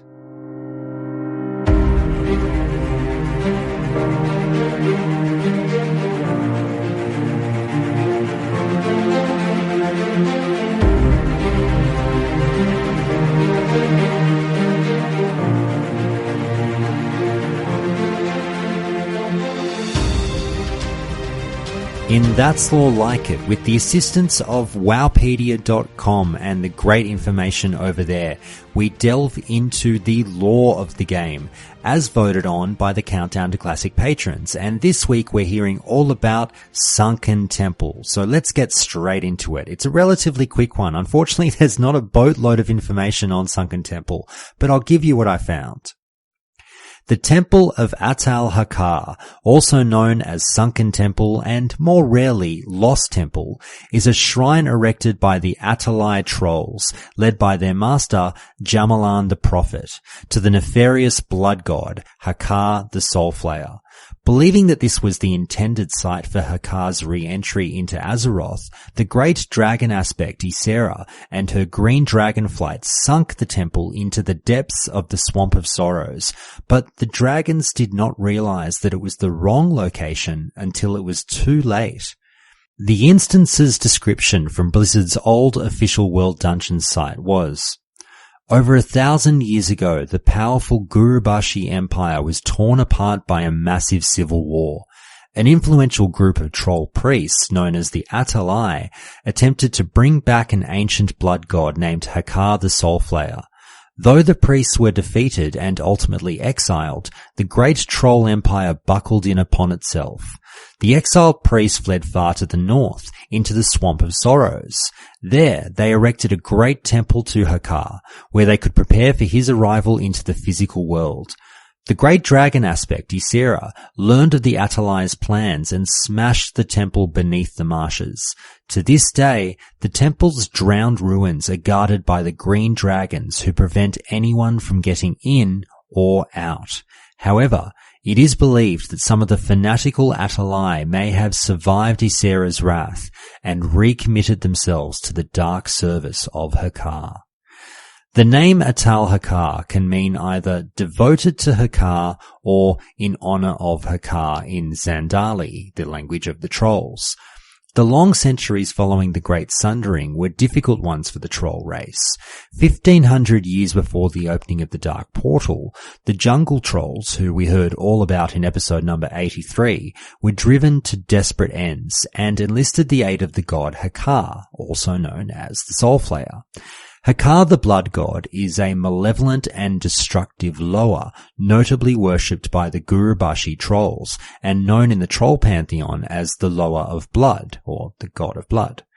Hakar brought the trolls great power, but in return, the bloodthirsty god required that souls be sacrificed to him. His demands quickly escalated, and he grew impatient with his loyal priests, the Hakari.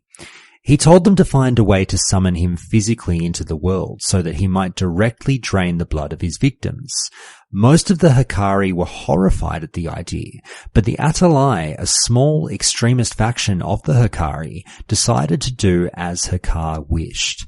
Before the Atalai could complete the summoning, the other jungle trolls, including the Hakari, rose up in open revolt against the cruel god. Even the Zandalari were drawn into the conflict, which finally ended with the destruction of Hakar's avatar. Driven from the jungles, the Atalai were hunted nearly to extinction, yet a small group of Atalai escaped into the Swamp of Sorrows, where they secretly built a great temple to their god, the Temple of Atal Hakar. The Hakari too were killed or exiled for the evil deeds they had done in Hakar's name, despite the fact that they had fought against the Atalai. In great bitterness and despair, the surviving Hakari tracked the Atalai to the Swamp of Sorrows and pledged to help the Atalai summon Hakar into Azeroth. Pleased by the Hakari's obvious suffering, the Atalai welcomed their former brethren into the temple. Even so, Hakar had not forgotten that the Hakari had betrayed him in opposing his first entry into Azeroth, and so the hungry god would always regard the faithful Atalai with greater favor. Both groups bent all their efforts toward bringing about Hakar's entry into the physical world. The green dragon aspect, Ysera the Dreamer, soon learned of the evil priest's plans and smashed the temple beneath the marshes. To this day, the temple's ruins are guarded by mighty green dragons. What much of Azeroth does not know, however, is that the dragons are actually guarding the wrong location. In recent years, the exiled Atalai have discovered that Hakar's physical form can only be summoned within the ancient capital of the Gurubashi Empire, Zul'Gurub. Jamalan the Prophet, leader of the Atalai, told his people that if they succeeded in bringing Hakar physically into Azeroth, then Hakar would grant the Atalai immortality. The Atalai and Hakari lost no time in dispatching a number of their most skilled priests to Zul'Gurub, where their efforts met with success at last. Hakar's blood is very potent. A small amount of his blood obtained by Jamalan the Prophet was injected into green dragons to use their bodies to produce the massive quantities of blood necessary to summon Hakar into the world. Farmed like livestock, the evil that grew within them was then harvested. Hakar's blood had devastating effects on the dragons. These former jailers of the Atalai were corrupted by its presence in their bodies and became creatures of nightmare. Even Iranicus, one of the greatest green dragons, infused with the largest quantities of blood, became twisted beyond imagination. Iranicus was a green dragon of the Green Dragonflight, consort to Ysera, and was among the greatest of the brood. Ysera gave him the task of guarding the temple of Atal Hakar in the Swamp of Sorrows. Iranicus was dispatched to deal with the Atalai priests, along with his friend Itharius and 4 young drakes under his direct command, Dreamscythe, Weaver, Hazas, and Morphaz. Iranicus and Itharius destroyed Hakar's physical manifestation and believed they had succeeded. However, they had underestimated Hakar, and Iranicus succumbed to the same corruption which currently plagues the Emerald Dream. The Atalai survived and resumed their efforts to awaken Hakar. Now, we'll delve into the Warcraft RPG a little bit, which even though I know it's not canon, we'll still touch on a little bit because it adds a fun little bit of flavor. So just remember it's not canon, but here we go. So, small in number but vicious, Hakar's followers battle zealously to keep their ruined temple and city free of invaders. The Hakari provide much of the priest's military magic and are a strange group. All of them are willing and ready to battle their enemies, and thus all could be considered members of their military. In addition, just about all Hakari are priests of at least some talent, so invaders are up against a lot of magical pain. In addition, undead Atalai returns to a semblance of life through God-granted necromancy, supplementing the ranks. The Hakari don't like taking chances. They want nothing to disturb Hakar, now that he is manifest, well, as he goes on to be. Thus, priests patrol halls in teams of 2 or 3. If they run into trouble, they do not hesitate to call for reinforcements, so intruders soon find themselves facing a small army of angry troll priests. The Hakari are intelligent opponents, but their fervor dilutes their cunning. Some priests charge into battle, eager to smash their foes in melee combat, when staying away from the enemy and casting spells may be a better option. These zealots' cooler-headed comrades perform this function, staying away from the enemy, especially types that look like they could put on the hurt in melee combat, and cast spells to throw their enemies into confusion. So what kind of monsters are we going to find in the Sunken Temple? Well, you'll find bog beasts, dire trolls, green drakes, green dragonspawn, green dragon whelps, grells, larvae, oozes, serpents, snakes, trolls, wind serpents, worms, and scourge trolls. Now, what kind of bosses are we going to find in Sunken Temple? Well, let's start it up. Let's go first through Atal Alarian, who is a dire troll mini-boss found here in the Temple of Atal Hakar. He is the sworn protector of the idol found on the lowest level of the temple and drops Atalarian's tusk ring, a nice belt for plate wearers, or head spike, a nice polearm for hunters. Next we've got Zolo, Zulor, Huku, Gasha, Loro, and Mijan. These are some dead trolls who don't drop anything overly intriguing. And next we've got Iranicus, who we heard about earlier. Now, as we said, there are 4 young but fit and eager drakes under his direct command. Dreamscythe, Weaver, Hazas, and Morphaz, who command a huge army of nightmare dragon spawn and whelps. Fire Breather and Smoldering Claw are interesting weapon drops with a fun little proc from these guys. Next we've got the Avatar of Hakar, the immortal presence of the god Hakar the Soulflayer. Its spirit still haunts the Temple of Atal Hakar, waiting for the right time to regain its power. Legend states that there is an egg that is the only item that can contain the essence of Hakar and prevent him from rising again. The stories say that the location of the egg is somewhere near the hinterlands. Hakar was notorious for demanding sacrifices from his followers. Many millennia ago, he instructed the Atalai to bring forth this avatar, using blood ritually drained from living victims to feed him. The Atalai priests now seek to raise Hakar's avatar with a modified version of this ritual, one that involves sacrificing green dragons. If the Atalai succeed, the re-emergence of Hakar's avatar could spell doom for Azeroth. Priests will be praying for that 2% chance that he drops Embrace of the Wind Serpent, a great epic drop stacked with spirit, and a bunch more. Next we've got Jamalan the Prophet, assisted by Ogom the Wretched. He's the spiritual leader of the great Atalai tribe and of the Hakari of Zol'Gurub and Swamp of Sorrows. He believes the summoning of the blood god Hakar the Soulflayer will bring the Atalai to immortality, and he doesn't drop anything very interesting, unfortunately. Next we've got Shade of Iranicus, the ghostly form of Iranicus who we heard about earlier. Another epic drop here with a 2% chance, Dragon's Call, a one-handed sword that can proc a dragon whelpling to come to your aid, which sounds fun, but I'd love to know whether or not it's actually any good, because I bet it's one of those epics that's fun for all of about 3.5 seconds. Many of the bosses in the instance have some kind of prerequisite in order to encounter them. Atal Alarian will appear after activation of statues. Jamalan the Prophet can only be reached by killing the 6 troll mini-bosses. Avatar of Hakar must be summoned, and the Shade of Iranicus will only be killable after the death of the Prophet. And that's pretty much Sunken Temple. Unfortunately, really just a bit of a quick one, but I hope you all enjoyed it. Just in and out with a bit of lore. And that's the show for today, everyone. So be sure to tune in next week, as I'm really excited to bring you another great chat all about raids as we go through another raid, being AQ40, with two great vanilla raiders in Dokkan and Blue Panther 7. That's a really fun chat. I can't wait to get that one out to you. But until then, it's time for some thank yous, and a big thank you as always to patrons Aero PC, Cascade, Connor C, Damien A, David F, Eric L, Hurlbert, John HC, Jamie S, Minoru, Oscar T, Randall H, Rarebit, Rick S, Ryan K, Sylvia K, Tim B, Tim S, Voiquora, and Zudamos. And of course, the very dedicated patrons of Countdown to Classic. An extra special shout out and thank you from the bottom of my heart to Billy C, Firespitting Kitten, Flozy B, Carl W, Nick B, Palfurus, Romani, Tsunami, The Anton, Wilson Ma, and Valaco. Thank you so much for your amazing continuing support of the show. You all know that I wouldn't be here doing this right now as we speak without your support. And that's it for today, everyone. Have a great rest of the week.